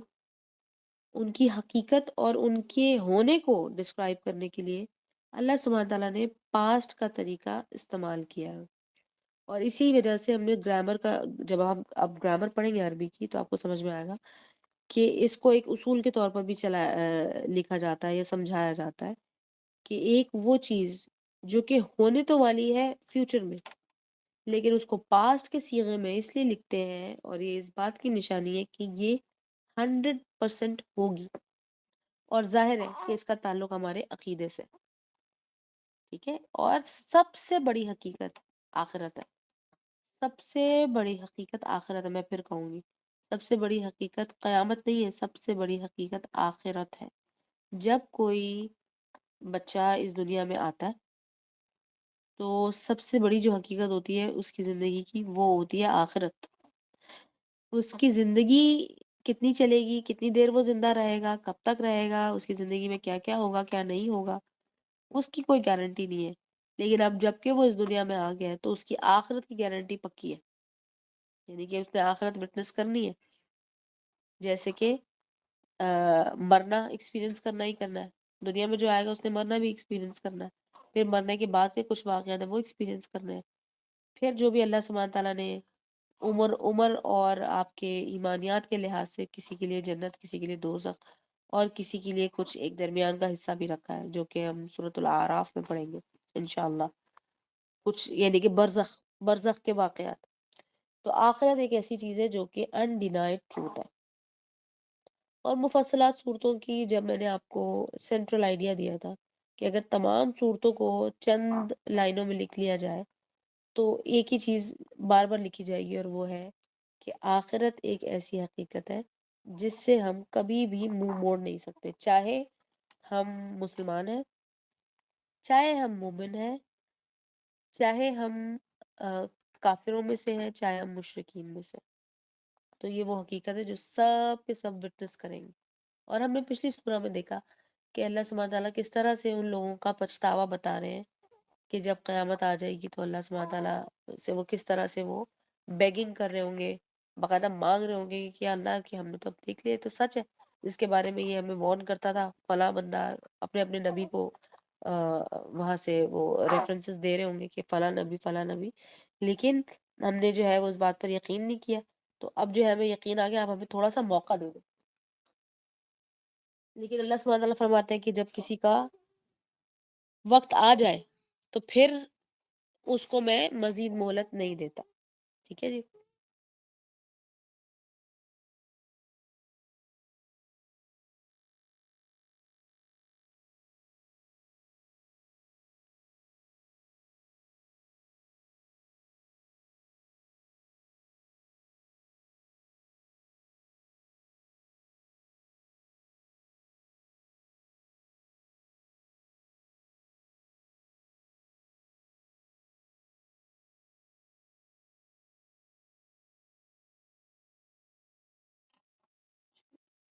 اچھا جی، تو یہاں پر جب کافرین مکہ کی بات ہو رہی ہے تو آپ ایک بات یاد رکھیے گا کہ یہ جو واقعہ ہوا تھا چاند کے پھٹ جانے کا، اب ہم واپس اس آیت پہ آتے ہیں جو کہ سامنے جو آیت نظر آ رہی ہے نا، اس کا جو مطلب ہے اس پر آتے ہیں۔ تو اس کا ایک دوسرا ایک اور بھی پہلو ہے، اور وہ یہ ہے کہ جب رسول اللہ صلی اللہ علیہ وسلم نے کہا کہ تم گواہ رہنا، تو اس کا ایک اور بھی مقصد تھا۔ ایک تو یہ کہ بعد کے لوگوں کے لیے گواہ رہنا ہے، اور سب سے امپورٹنٹ بات یہ کہ جب آپ اگلے دن اپروچ کرا، جب نیکسٹ ڈے آپ کو اپروچ کرے گا، تو آپ نے باقی جو لوگ جو یہاں وہ موجود نہیں تھے اس جگہ پر، وہاں کے لوگوں تک بھی آپ نے یہ بات پہنچا دینی۔ بیسیکلی گواہ رہنے کی بات یہ ہے،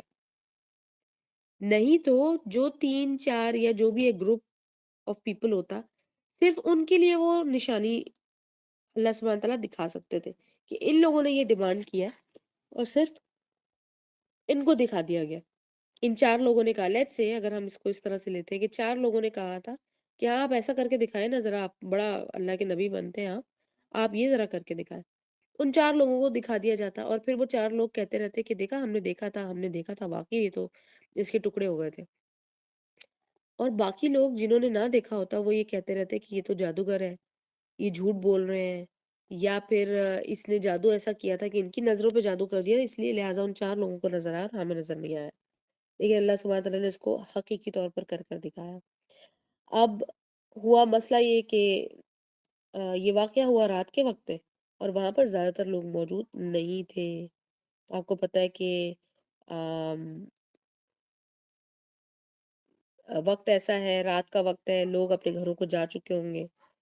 خواتین جو ہیں وہ ظاہر گھروں میں موجود ہوں گی، خواتین، بچے، اور یہ تمام چیزیں جو ہیں وہ بعد میں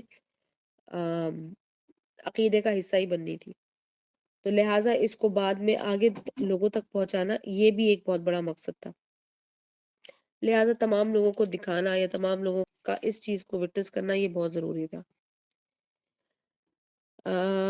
اسی طرح سے جہاں یہ واقعہ نظر نہیں آ سکتا تھا، کیونکہ یہ تو مکہ میں ہو رہا تھا نا، تو اور باقی آدھی دنیا میں بھی صرف ان مقامات پر نظر آ سکتا تھا جو مینا کے مشرق میں واقع تھے۔ تو یہ بڑی امپورٹنٹ ڈسکرپشن ہے جو میں ڈائریکٹ ادھر سے پڑھنی کتاب سے، بہت امپورٹنٹ ڈسکرپشن ہے۔ پھر اس واقعے کا کوئی اعلان بھی نہیں ہوا تھا، جیسے آج کل جنتریوں اور اخباروں سے معلوم ہو جاتا ہے۔ اچھا، یہ کیا کہنا چاہ رہے ہیں؟ جنتری کس کو کہتے ہیں؟ جنتری اور اخباروں سے معلوم ہو جاتا ہے، کیا مطلب ہے اس بات کا؟ جنتری اور اخباروں سے معلوم ہو جانا کوئی چیز ہونے والی ہے تو پہلے سے کیسے پتا چل جاتی ہے؟ کچھ سمجھ آ رہا ہے آپ کو؟ کوئی ریفرنس سمجھ آ رہا ہے جنتری اور اخباروں کے حوالے سے؟ یہ ایسٹرونومی وغیرہ کے اوپر جو کچھ لوگ ریسرچ وغیرہ کرتے ہیں میرے خیال سے، جی جی ایگزیکٹ تو مجھے بھی نہیں پتا کہ یہ کیا کرتے ہیں، لیکن یہ پھر وہ فیوچر پریڈکٹ وغیرہ کرتے ہیں کہ آپ کا اگلا جی دن کیسا گزرے گا، اگلا ہفتہ کیسے گزرے جی گا، اگلا سال کیسا گزرے گا، جی آنے والے وقتوں میں کیا چیزیں ہوں گی۔ ہاں جی بالکل ایسے ہی ہے، جیسے کہ سولر ایکلپس اور لونر ایکلپس آج کل آپ دیکھیں وہ پہلے سے ہی بتا دیتے ہیں کس جگہ پر کتنا نظر آئے گا، کہاں پر ہوگا، کتنے منٹ کا ہوگا، کتنے سیکنڈز کا ہوگا، اور کتنے مہینوں بعد آ رہا ہے، یا اس سال میں کتنی دفعہ آئے گا۔ اب تو انہوں نے بڑا کچھ بتانا شروع کر دیا، تو اس کا جو ہے وہ کوئی اتا پتا نہیں تھا۔ اب اس چیز سے ہمیں یہ بھی پتہ چلتا ہے کہ اس زمانے میں بھی اوریکلز جس کو ہم کہتے ہیں، اگر آپ میں سے کسی نے لٹریچر پڑھا ہے نا تو وہ یہ لفظ جانتا ہوگا۔ اوریکل کہتے ہیں اسی قسم کے علم رکھنے والوں کو جو کہ ایسٹرونومی، نیومرولوجی، نام، واقعات، ان تمام چیزوں کو دیکھتے ہوئے ایک حساب کتاب نکالتے اور فیوچر پریڈکٹ کرتے ہیں، ٹھیک ہے؟ اور وہ پریڈکٹ نہیں کرتے، وہ ان کا بڑا پکا ہوتا ہے۔ اوریکل جو ہے نا ایک بہت مضبوط عہدہ ہے، یعنی کہ یہ وہ لوگ ہوتے تھے جس کو اگر میں کہہ لوں کہ فلاں بندہ جو ہے ایسٹرولوجی یا ایسٹرولوجی کا ماہر ہے، تو وہ جو چیزیں بتائے گا ان میں سے ہو سکتا ہے کہ آدھی چیزیں ہوں اور آدھی چیزیں نہ ہوں، لیکن یہ جو اوریکل ہوتے تھے نا، یہ جو چیز جیسے بتاتے تھے نا ویسے ہی ہو جاتا تھا، کیونکہ ان کی جو علم ہوتا تھا زیادہ اسٹرانگ ہوتا تھا۔ تو اوریکلز انہی کو کہتے ہیں جو کہ بادشاہ پرانے زمانے میں بادشاہوں کے درباروں میں موجود ہوتے تھے، اور بادشاہ جو ہے چھوٹے بڑے تمام فیصلوں میں ان لوگوں کے اوپینین ضرور لیتے تھے۔ اور یہ جو اوریکلز ہوتے ہیں یہ یاد رکھیے گا کہ یہ کوئی ایک یا دو بندہ نہیں ہوتا، یہ ایک بورڈ آف کہنا چاہیے کہ پریڈکٹ کرنے والوں کا ایک بورڈ ہوتا ہے، اور یہ چیزوں کو کیلکولیٹ کر کے بتاتے ہیں۔ اس زمانے میں بھی یہ سب ہوا کرتا تھا، ٹھیک ہے؟ ستاروں کی چال بتانا اور یہ سب بتانا، اس کے باوجود یہ کہیں نہیں ایسا کچھ بھی پریڈکٹ نہیں ہوا تھا۔ کیوں پریڈکٹ نہیں ہوا تھا یہ بتائیں؟ اب ایک چیز ہونے والی ہے تو اس کو پریڈکٹ کیوں نہیں کیا انہوں نے؟ آپ کو کیا لگتا ہے؟ اور خاص طور پر جب کہ یہ زمانہ بھی مشرکین کا ہے،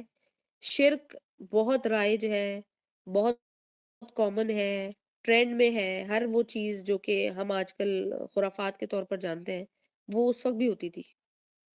تو پھر کسی نے پریڈکٹ کیوں نہیں کیا؟ پھر اسی طرح سے روحانی طور پہ جو ایکٹیو لوگ ہوتے ہیں وہ بھی اس زمانے میں موجود ہوتے تھے، کیونکہ ظاہر ہے یہودیوں سے انسپائرڈ ماحول تھا نا، تو آپ کے خیال میں کیوں نہیں پریڈکٹ کیا؟ بتائیے، کوئی جواب دے اس کا، سوچے تھوڑا سا اور جواب دے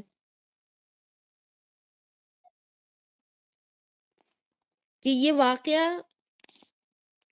پریڈکشن میں کیوں نہیں آیا، جبکہ اس زمانے میں آپ کو پتا ہے کہ ستاروں کی چال دیکھ کر کتنی چیزیں بتائی جاتی تھی، بہت کامن تھا۔ آئی تھنک یہ پلان نہیں تھا اور معجزہ تھا، ہوں اس لیے وداؤٹ پلان پہلے سے وہ لوگ تو ستاروں کی چال دیکھتے تھے نا، یہ تو حضور نے اپنا ہوں معجزہ دکھایا تھا، صحیح اس ہے، لیے آئی تھنک۔ ہاں اس لیے کہ یہ اللہ سبحانہ تعالیٰ نے رسول اللہ صلی اللہ علیہ وسلم کی بات کو ثابت کرنے کے لیے کہتے ہیں نا آن دا اسپاٹ کچھ چیزیں، آن دا اسپاٹ، ہاں۔ ہاں جی کچھ چیزیں ایسی ہیں جو کہ اللہ سبحانہ تعالیٰ قرآن میں فرماتے ہیں کہ بہت سے معاملات ایسے ہیں جو کہ میں نے اپنے کنٹرول میں رکھے ہوئے پورے کے پورے، تو اس کو کوئی پریڈکٹ نہیں کر سکتا، اور اس کے اندر اگر کوئی چینج بھی کرنا ہے تو وہ چینجز بھی صرف اور صرف اللہ سبحانہ تعالیٰ اس کے ذمہ دار ہوتا ہے، اللہ سبحانہ تعالیٰ نے اس کی اتھارٹی رکھی ہوئی ہوتی ہے، ان لائک یہ کہ آج مغرب کا وقت یہ ہوگا، کل فجر کا وقت وہ ہوگا، اس چیز کو اللہ تعالیٰ نے پہلے سے ہی پلاننگ کی ہوئی ہے، ٹھیک ہے نا، اس کو پلان آن کر کے رکھا ہوا ہے۔ لیکن یہ جو باقی بہت سی زندگی، ہر بندے کی زندگی میں بہت سی چیزیں ایسی ہوتی ہیں جس کو ہم کہتے ہیں نا قضاء، امر اور تقدیر کے جو معاملات ہیں، تو ان میں سے کچھ چیزیں ایسی ہوتی ہیں جو اللہ تعالیٰ نے پہلے سے پری پلان کی ہوئی ہیں اور لکھی ہوئی ہیں جو کہ ان چینجبل ہے، پھر کچھ چیزیں ایسی ہیں جو کہ ہمیں پتہ نہیں ہے کہ ہوں گی نہیں ہوں گی، لیکن وہ اللہ سبحانہ تعالیٰ کی ذات صرف اور صرف جانتی ہے۔ یہی وہ وجہ ہے، ایک بہت بڑی وجہ ہے جس کی وجہ سے جس کے بارے میں جب نارمل انسان چاہے مسلمان ہے یا نان مسلم ہے، جب وہ پریڈکشنز والوں کے پاس جاتے ہیں، ہاتھ دکھا پامسٹری والے، ایسٹرولوجی والے اور پھر نیومرولوجی والے، چاہے ان کی چیزیں درست بھی کیوں نہ ہو، انہیں پتا ہو کہ پاسٹ میں کسی بندے کے بارے میں انہوں نے پریڈکٹ کیا تھا، وہ چیز پوری ہو گئی تھی یا ہوتی ہے ان کی۔ جیسے آج کل جو ہے ٹی وی میں باقاعدہ مین اسٹریم میڈیا پر بیٹھ کر جو ہے لوگ پریڈکشنز کر رہے ہیں، اور پکی پریڈکشنز وہ بھی نہیں ہے، ہمیں پتہ بھی چل رہا ہے کہ ہاں فلاں بندے نے پچھلے سال یہ کہا تھا، یا فلاں بندی نے پچھلے سال اس طرح کی بات کہی تھی اور اس میں سے یہ چیزیں پوری ہو گئی ہیں، جو کہ آپ کو پتہ ہے پولیٹیکلی جو کچھ بھی ہو رہا ہے پاکستان میں خاص طور پہ، یہ تو انہوں نے ٹرینڈ بنا لیا نا، لوگ بڑا محظوظ ہوتے ہیں کہ دیکھا انہوں نے یہ چیز پریڈکٹ کی تھی، اب یہ ہو گئی ہے۔ تو آپ جانتے ہیں کہ ایز اے مسلم ہم اگر اس کے اوپر یقین کر لیں تو کیا ہے؟ شرک ہے۔ آپ کے عقیدے میں مسئلہ ہے اگر آپ یہ کام کر رہے ہیں تو، ٹھیک ہے، یہاں تک کہ اگر آپ کے دل دماغ میں اس چیز کے بارے میں تھوڑا سا بھی خوف یا یقین آ جاتا ہے، تو اس کا مطلب یہ ہے کہ آپ نے اللہ سبحانہ تعالیٰ کے امر کو ڈینائی کر دیا، یا خدا نہ خواستہ نعوذ باللہ اللہ سبحانہ تعالیٰ کی جو اتھارٹی ہے اس کو چیلنج کر دیا، کیونکہ اللہ سبحانہ تعالیٰ کے جو بھی معاملات ہیں، جو بھی ہمارے لیے اللہ سبحانہ تعالیٰ ڈیسائیڈ کرتے ہیں یا کر چکے ہیں، جو کہ ظاہر ہے ہم نہیں جانتے، اس کے سول کہنا چاہیے اونرشپ جو ہے وہ صرف اللہ کے پاس ہے۔ لیکن ہم اگر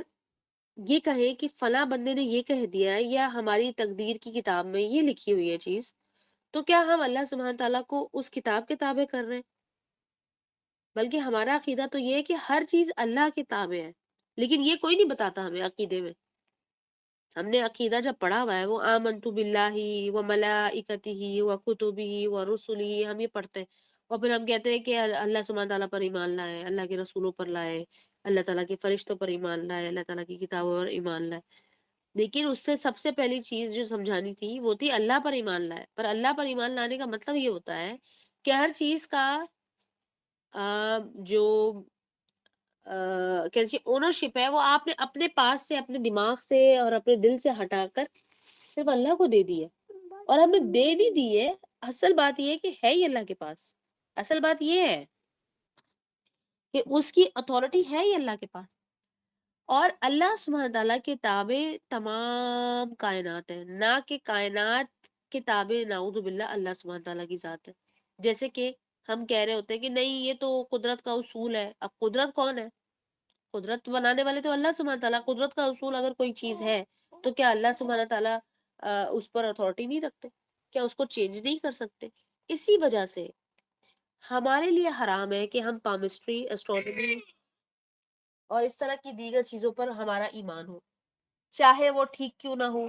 چاہے وہ چیز چینج ہو جائے یا نہ چینج ہو۔ جیسے کہ کسی نے کسی کو کہا کہ فلاں ایج میں تمہاری شادی ہو جائے گی، ٹھیک ہے،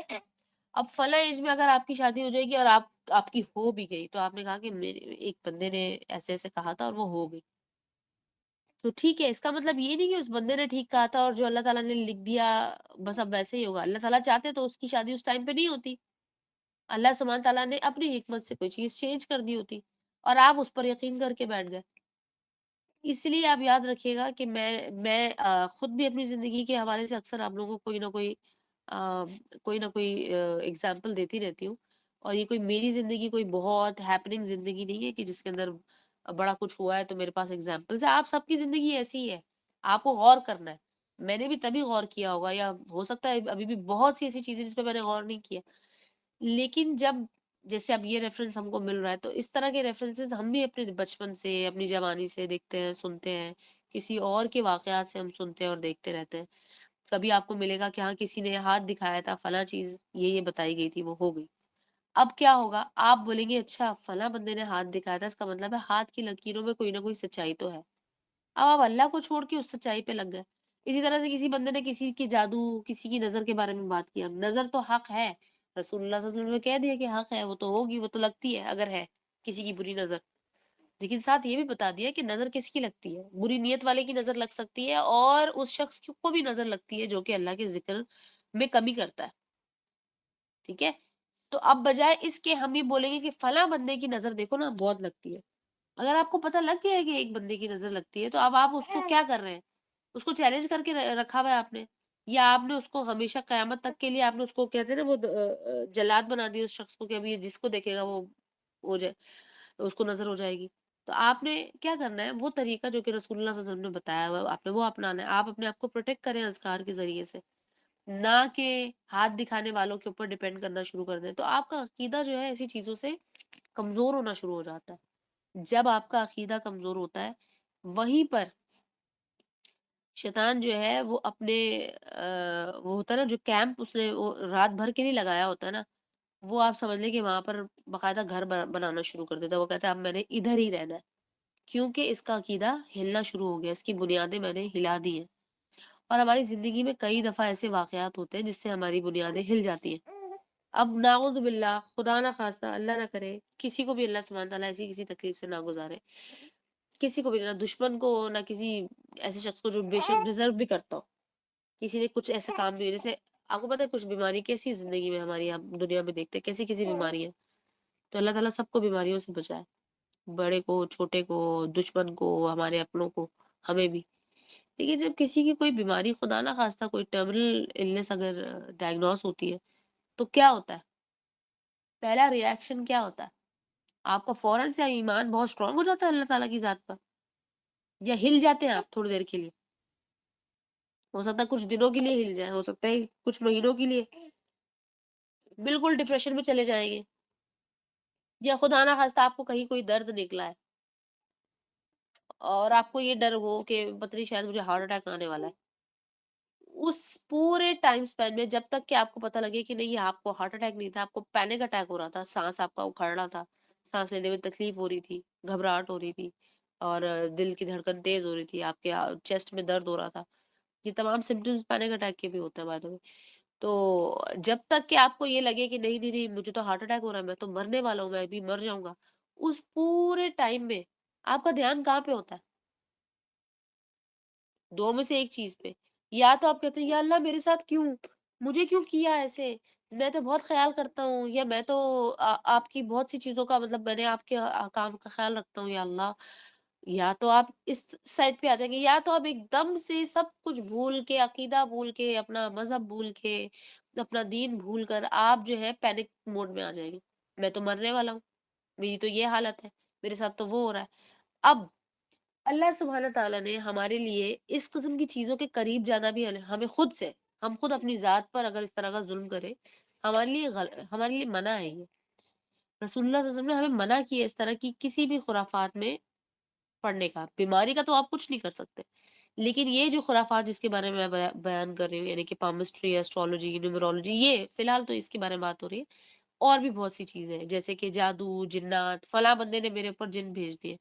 اچھا آپ یقین کریں کہ ایسے ہوتا بھی ہے، لیکن اس کا اثر جب ہوگا جب آپ اپنے آپ کو اللہ سے زیادہ شیطان کے حوالے کر دیں۔ اللہ سبحانہ تعالیٰ نے آپ کے لیے کوئی چیز اگر آپ کے لیے ایک ٹیسٹ بنا کر بھیج دی ہے تو اب وہ آپ کو اس ٹیسٹ کو پاس کرنا ہے، نہ کہ آپ اللہ تعالیٰ کو کوشچن کرنا شروع کر دیں۔ اب وہ وقت ہوتا تو مشکل ہے کہ میرے ساتھ یہ کیوں ہو رہا ہے، یا اللہ میرے اندر اتنی ہمت نہیں ہے، یا اللہ میرے پاس تو چھوٹے سے بچے ہیں، میں کیسے گزروں اس تکلیف سے، یا خدا نہ خواستہ اس بیماری سے۔ گزرنا تو آپ کو ہی ہے۔ اب آپ کی چوائس یہ ہے کہ آپ یا تو اللہ سبحانہ تعالیٰ کا ہاتھ تھام کر اور اللہ سبحانہ تعالیٰ کی مدد کو پکارتے ہوئے آپ اس تکلیف سے گزر جائیں، یا تو پھر اللہ تعالیٰ سے آپ ناراض ہو جائیں اور اللہ تعالیٰ کو کوشچن کرنا شروع کر دیں، اور یہ سوچتے رہے کہ میں تو یہ چیز ڈیزرو نہیں کرتی تھی، جیسے کہ ہم نے اکثر ٹی وی موویز میں دیکھتے رہتے ہیں کہ دیکھا اس فلاں بندے کے ساتھ ایسا ہوا، بڑی زیادتی ہوئی، بڑا ظلم ہوا، وہ ایسی موت سے مرا، یا خدا نہ خواستہ کینسر سے مر گیا،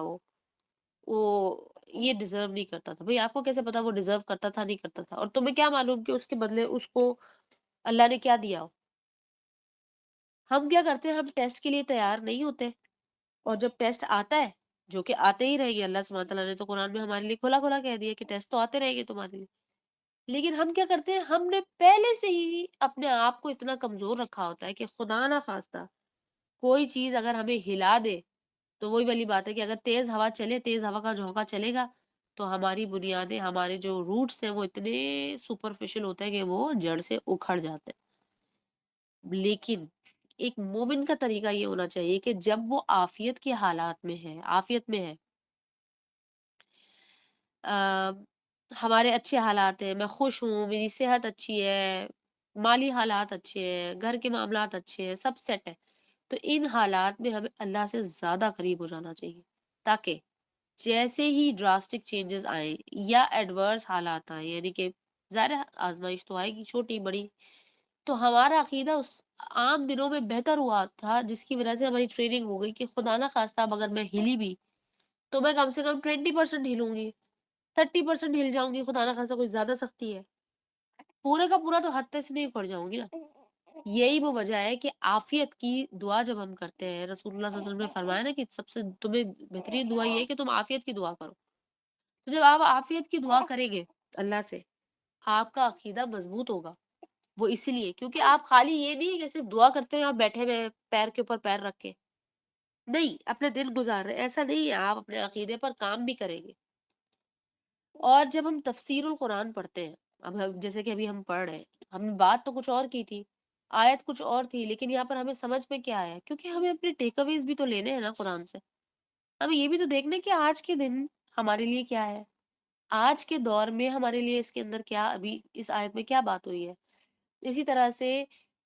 میری فیملی کے لیے اس آیت میں کیا چیز ہے جو میں لے سکتی ہوں، یا مجھے کیا سمجھ آنا چاہیے، اگر مجھے کسی اور کو سمجھانا ہے تو مجھے کیا سمجھانا ہے، اگر میری جیسے کہ اب جب ہماری شادیاں ہوتی ہیں تو ہماری فیملی آٹومیٹکلی جیسے کہ وہ تھوڑی سی سیپریٹڈ ڈسٹریبیوٹیڈ ہو جاتی ہے نا، آپ لڑکی ہے، آپ بیٹی ہے تو بیٹی کی شادی ہوئی ہے تو اس نے ایک الگ فیملی اس کی ہو گئی، وہ اپنے ہسبینڈ کے ساتھ دوسری جگہ پہ چلی گئی، اسی طرح سے جب لڑکوں کی شادی ہوتی ہے ان کی ایک الگ فیملی بن جاتی ہے۔ اب ہم جب یہ فیملی ڈسٹریبیوشن دیکھتے ہیں تو آپ نے دیکھا ہوگا کہ عقیدے کی پریکٹسز یا عقیدے کے جو بھی آپ لوگوں کے معاملات ہیں، جو بھی لیولز ہیں، اس کی وجہ سے آپ نے دیکھا ہوگا کہ ایک فیملی زیادہ یا تو پریکٹسنگ ہو جاتی ہے یا تو بالکل ہی ڈیویٹ ہو جاتی ہے، دیکھا ہے نا آپ لوگوں نے ایسا۔ لیکن اگر آپ کی پکی ٹریننگ گھر سے ہوئی ہوئی ہے، عقیدے کے معاملے میں، دین کے معاملے میں پکی آپ کی ٹریننگ ہوئی ہوئی ہے، پھر آپ کیا کریں گے؟ پھر آپ آگے پریچ کرنا شروع کر دیں گے، ٹھیک ہے؟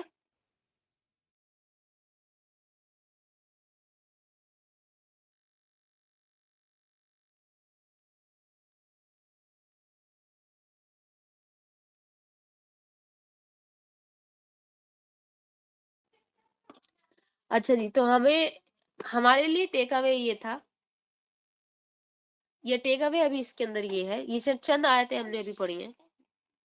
اور اس کے اندر آپ یہ دیکھیں کہ رسول اللہ صلی اللہ علیہ وسلم کے یہ تاریخی واقعہ ہے، اور آپ کو پتہ ہے یہ واقعہ ایسا واقعہ ہے جو کہ نان مسلمز میں بھی بہت پاپولر ہے، بہت پاپولر واقعہ ہے یہ۔ ایک تو یہ بات آپ یاد رکھیں کہ ہمیں پتہ چل گیا کہ اللہ سبحانہ تعالیٰ جو چاہیں جب چاہیں اس کا فیصلہ کرتے ہیں اور پھر اس کو ایگزیکیوٹ کر دیتے ہیں۔ پھر یہ کہ جنہوں نے نہیں ماننا انہوں نے بڑی سی بڑی نشانی دیکھنے کے باوجود بھی نہیں ماننا، اور ایسے بہت سے گروپس ہیں یا اس طرح کی کیٹیگریز کے لوگ ہم روزمرہ کی زندگی میں ملتے رہتے ہیں، ہمیں ہو سکتا ہے ہم بھی ان میں سے کوئی ایک ہو، یا ہو سکتا ہے ہم اپنی زندگی کے کسی شعبے میں ایسے ہوں کہ ہمیں کوئی بتا بھی دے گا، کوئی دلیل بھی دے دے گا، تب بھی ہم نہیں مانیں گے۔ لیکن یہاں پر ایک ایسپیکٹ ہے جو میں آپ لوگوں کو سمجھانا چاہ رہی ہوں، وہ ہے جاہلیت کا۔ جاہلیت ایسی چیز ہے جو کہ آپ کو مزید سرکش بناتی ہے، جتنے زیادہ آپ ضدی ہوں گے اس کا مطلب ہے اتنے ہی زیادہ آپ کے اندر جہل موجود ہے، ٹھیک ہے؟ ہم ابھی شروع میں جب ابھی میں نے جیسے ہی ہم لوگوں نے یہ کلاس جوائن کی تھی تو سعد اور میں ڈسکس کر رہے تھے کسی واقعے کے بارے میں، جاہل بول دیا، ساحل ادیم کے کسی نے اگر ویڈیو کلپس دیکھے ہوں، ویسے تو خیر وہ مین سٹریم پہ ہے اور وہ اس کو بہت زیادہ جو ہے نا انڈورس بھی کر رہے ہیں اس کو، آئی تھنک وہ جس چینل کا پروگرام ہوگا نا وہ کر رہے ہیں زیادہ. وہ عورت لڑکی ایک کہنے لگی کہ آپ نے جاہل بول دیا اور آپ جو ہے وہ معافی مانگے. کیوں بھائی کیوں مانگے معافی کیوں مانگے؟ جاہل بولنے سے معافی کیوں مانگنی ہے؟ کیونکہ آپ کو گالی دے دی ہے اس لیے. اگر آپ کو گالی فیل ہو رہی ہے تو پھر یا تو وہ چیز اب بولنے والا غلط بول رہا ہے تو معافی مانگ لے گا, اور یا تو آپ کے اندر وہ چیز موجود ہے تو پھر وہ معافی کیوں مانگے گا. یہ تو وہاں پر بھی وہ یہی بات کر رہا تھا ساحل ادیم, اور میں بھی آپ کو یہی بات کر رہی ہوں. میں کوئی ساحل ادیم کو پروموٹ نہیں کر رہی یہاں پہ, پر میں آپ کو یہ بتانا چاہ رہی ہوں کہ ایز اے پڑھے لکھے انسان ہمیں پتہ ہونا چاہیے کہ اسٹوپڈ کا مطلب کیا ہوتا ہے. اگر میں نے کسی کو اسٹوپڈ کہا ہے تو اس کا مطلب یہ نہیں ہے کہ وہ میں نے اسے گالی دی ہے. لوگ یہ سمجھتے ہیں کہ اس نے اسٹوپڈ کہا ہے. گالی کے الفاظ کچھ اور ہوتے ہیں. اسٹوپڈ کا مطلب ہے آپ کسی چیز کے بارے میں آپ نہیں جانتے, یا آپ کا جو کرنے کا طریقہ ہے وہ کافی سلی ہے. سلی طریقے کو اسٹوپڈیٹی کہا جاتا ہے کہ دس از اسٹوپڈیٹی. اسی طرح سے اگر آپ کسی چیز کے بارے میں لا علم ہے, کسی چیز کے بارے میں آپ کو علم نہیں ہے, تو اور علم نہ ہونے کے وجہ سے آپ اس کام کو اچھے خاصے بھونڈے طریقے سے کر رہے ہیں, اس کو جاہلیت کہتے ہیں. یاد رکھیے گا. اچھا, اس کلپ میں بھی انہوں نے بائی دا وے یہ شاید کہا ہے, یا پتہ نہیں اس کلپ میں کہا ہے, اس پورے پروگرام میں کسی وقت انہوں نے کہا کہ آپ لا علم کہہ دیں. ٹھیک ہے, لا علم. لا علم میں اور جہل میں فرق ہوتا ہے کہ آپ ایک چیز کو نہیں جانتے, آپ لا علم ہے کسی چیز کے بارے میں, تو آپ نے وہ کام کیا ہی نہیں. صحیح ہے, آپ کو پتہ نہیں ہے کہ روٹی کیسے پکاتے ہیں, آپ لا علم ہے, تو آپ نے روٹی بنائی نہیں, روٹی کی بجائے آپ نے بریڈ کھا لیا یا باہر سے روٹی منگا لی. لیکن جہالت یہ ہوگی کہ روٹی بنانی مجھے نہیں آتی, لیکن میں روٹی کو بنانے کا جو میں نے طریقہ اپنایا ہے نا وہ اتنا گندا ہے, کچن میں نے گندا کر دیا, چیزیں میں نے ضائع کر دی, اور اس کے باوجود بھی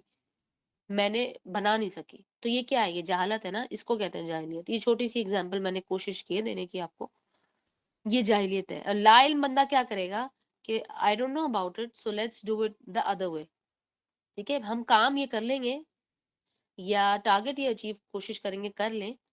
لیکن راستہ کوئی اور اپنا لیں گے. جاہل انسان کیا کرتا ہے, اسی چیز کے اندر سے گزرتا ہے. یہ مسئلہ ہے. اب جب یہ چیز کسی نے پوائنٹ آؤٹ کر دی, وہ ساحل ادیم نے اس کو بندے کو, پتہ نہیں اس کو تو میرا خیال نہیں کہا, اور وہ اکثر کہتا رہتا ہے ویسے ہی, اور عام طور پہ کہ جاہل ہے یا جہالت ہے, تو اس نے علمی طور پر کہا ہے, علمی طور پر یہ لفظ استعمال کیا, لیکن وہ جو ہے اوفینڈ ہو گئی. تو آپ اور میں اگر اپنے آپ کو جاہل نہیں سمجھتے یا جاہل نہیں کہلوانا چاہتے, تو پھر ہمیں چاہیے کہ ہم نالج حاصل کریں, یا تو پھر ہمارے پاس دلیل ہونی چاہیے کہ اگر ہم سامنے سے کسی کو کاؤنٹر کر رہے ہیں تو ہمارے پاس بات ہونی چاہیے وہ بتانے والی, یا وہ طریقہ ہونا چاہیے ہمارے پاس کہ دیکھیں یہ طریقہ نہیں ہے, آپ غلط طریقے سے یہ بات کہہ رہی ہیں کر رہی ہیں, ہم نے اس کو اس طرح سے کیا ہے, یا حدیث میں یہ بات لکھی ہے. قرآن سب سے بہترین تو ریفرنس جو ہے وہ قرآن اور حدیث ہے. جب شروع میں آپ لوگوں کے سامنے وہ جو کچھ الفاظ پڑھتی ہوں جو کہ رسول اللہ صلی اللہ علیہ وسلم نے اپنے تمام خطبات میں پڑھے, تو اس کے اندر وہ کیا کہہ رہے ہیں, رسول اللہ صلی اللہ علیہ وسلم کہہ رہے ہیں کہ سب سے بہترین ہدایت اللہ کی کتاب ہے, اور بہترین یہ جو کتاب اور ہدایت ہے یہ کہاں سے آئی ہے؟ یہ رسول اللہ صلی اللہ علیہ وسلم کے ذریعے سے ہم تک پہنچی ہے نا. رسول اللہ صلی اللہ علیہ وسلم کی ہدایت ہمیں یہ پہنچائی ہے, اللہ نے رسول اللہ صلی اللہ علیہ وسلم کے ذریعے سے یہ ہدایت ہم تک پہنچائی ہے. تو بہترین ہدایت جو ہے وہ قرآن سے ملتی ہے, اور قرآن کی آیت یا آیات, میں فی الحال ان الفاظ کی بات کر رہی ہوں, تو یہ جو آیات ہوتی ہیں ان میں ایک چیز نہیں ہوتی, بہت ساری چیزیں ہوتی ہیں, اور ہو سکتا ہے کہ آپ کی سچویشن پہ وہ کہیں اور اس کا کچھ اور مطلب بھی نکل رہا ہو, اور میری سچویشن پہ اس کا کچھ اور بھی مطلب نکل رہا ہو. ٹھیک ہے, یہ آپ کی اور یہ تدبر میں آئے گا, یہ تفسیر میں نہیں آتا. اسی طرح سے کچھ تفاسیر بہرحال موجود ہیں اس طرح کی, اس قسم کی, جو کہ آپ کو یہ تدبر کے اینگلز بھی دیتی ہیں. اسی وجہ سے میں اکثر ہی آپ لوگوں کو کہتی رہتی ہوں کہ ایک تفسیر بالکل نہیں پڑھنی چاہیے, ایک سے زیادہ تفاسیر کو پڑھنا چاہیے, اور اگر ایک پڑھ چکے ہیں تو پھر ایک کے بعد کوئی ایک بالکل ڈفرینٹ مفسر کو آپ سلیکٹ کریں, اور اس کو دیکھیں کہ وہ کیا کیا اینگلز ہمیں بتا رہے ہیں, کیا کیا روایت وہ لے کر آئے ہیں. اگر کوئی ضعیف روایت بھی وہ لے آئے ہیں تو آپ کیا سمجھ رہے ہیں کہ یہ جو امام ابن کثیر ہے, جو کہ جن کی بہت مشہور ہے تفسیر, اور جو کہ انہوں نے کام بھی بہت بہترین کیا ہے, ان کے بارے میں فی الحال آپ لوگ سوائے میرے خیال ہے تفسیر کے علاوہ آپ نہیں جانتے ہوں گے زیادہ. انہوں نے اور بھی کتابیں لکھی ہیں اور ان کا کام بہت بہترین ہے, لیکن آپ جانتے ہیں کہ بہت سی روایات جو انہوں نے تفسیر میں کوٹ کی ہیں وہ ضعیف بھی ہیں, اب میں آپ کو کہوں کہ ضعیف روایت انہوں نے کوٹ کی ہے تو کیا آپ ان کو پڑھنا چھوڑ دیں گے؟ ہو سکتا ہے آپ یہی کریں کہ پڑھنا چھوڑ دیں گے بھئی یہ تو ضعیف روایت بھی ان کی بہت ساری ہیں، انہوں نے لکھی ہوئی ہے، مینشن کی ہوئی ہے کہ یہ ضعیف ہے، اس کو کوٹ کرنے کا کوئی مقصد ہوتا ہے۔ اسی طرح سے ضعیف روایات میں بھی کچھ کیٹیگریز ہوتی ہیں جو کہ کوٹ کرنے کے قابل ہوتی ہیں، کیونکہ ضعیف میں کبھی کبھار راوی ضعیف ہوتا ہے، کبھی کبھار متن ہی ضعیف ہوتا ہے، ٹھیک ہے؟ تو اگر راوی ضعیف ہے اور متن کسی اور چیز سے کہیں اور سے بھی ہمیں اس طرح کا ملتا جلتا کانٹینٹ مل رہا ہے تو ہم اس کو کوٹ کر سکتے ہیں، ٹھیک ہے؟ تو اس سے بھی ہمیں بہت گریٹ ڈیل آف نالج پیدا ہوتا ہے، پتہ چلتا ہے کہ اچھا اس طریقے سے بھی اس بات کو یا اس آیت کو لیا جا سکتا ہے، یا فلاں آیت کو فلاں صحابی نے اس طرح بھی بیان کیا ہے، بے شک وہ ضعیف ہے، کیونکہ بہرحال صحابی کی طرف سے آئی ہوئی کوئی ضعیف روایت بھی، میں متن کے لحاظ سے کہہ رہی ہوں، کانٹینٹ کے لحاظ سے ہماری اوپینین سے تو بہتر ہی ہوگا نا۔ ہماری اوپینین کا کیا کرنا ہے؟ ہماری اوپینین اسی لیے آپ سمجھ لیں کہ گدلی ہے، پانی کے اندر جب کوئی چیز گر جاتی ہے، ایک ڈراپ ہی بے شک گر جائے وہ پانی گدلا سا ہو جاتا ہے نا، گندا سا ہو جاتا ہے، آپ کو شک پڑ جاتا ہے۔ ہماری اس لیے اوپینینز گدلی ہیں کیونکہ ہماری ایمان کے اندر بہت سے مسائل ہیں، ایمان اور عقیدے میں، اور ایمان اور عقیدے میں اس لیے مسائل ہیں کیونکہ ہم دوسروں کے دیے ہوئے بتائے ہوئے ٹرینڈز کو فالو کر رہے ہیں، جیسے کہ ہمارے آباء و اجداد کو، لیکن ہم اپنی طور سے کوئی نالج حاصل نہیں کر رہے، اپنے آپ کو اپ گریڈ نہیں کر رہے، ہم یہ نہیں دیکھ رہے کہ اگر ہم مسلمان گھر میں پیدا ہو گئے تھے تو ہماری اپنی بھی کوئی نہ کوئی ریسرچ ہونی چاہیے تھی۔ تو اب اللہ نے ہمیں سلیکٹ تو کر لیا ہے فلاں فیملی میں پیدا ہونے کے لیے، فلاں فیملی کی بیٹی یا بیٹا تو بنا دیا ہمیں، لیکن کیا ہم اللہ سبحانہ تعالیٰ کے بندے بننے کے بھی لائق تھے؟ ہیں؟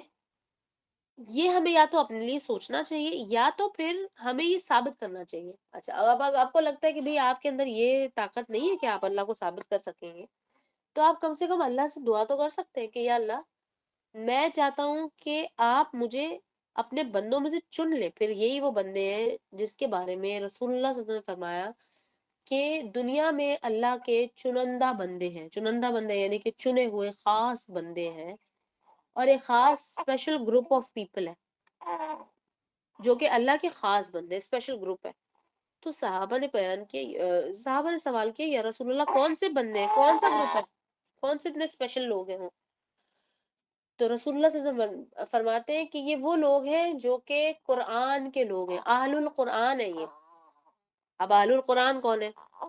اللہ صلی اللہ علیہ وسلم نے فرمایا کہ وہ لوگ جو قرآن پڑھتے ہیں،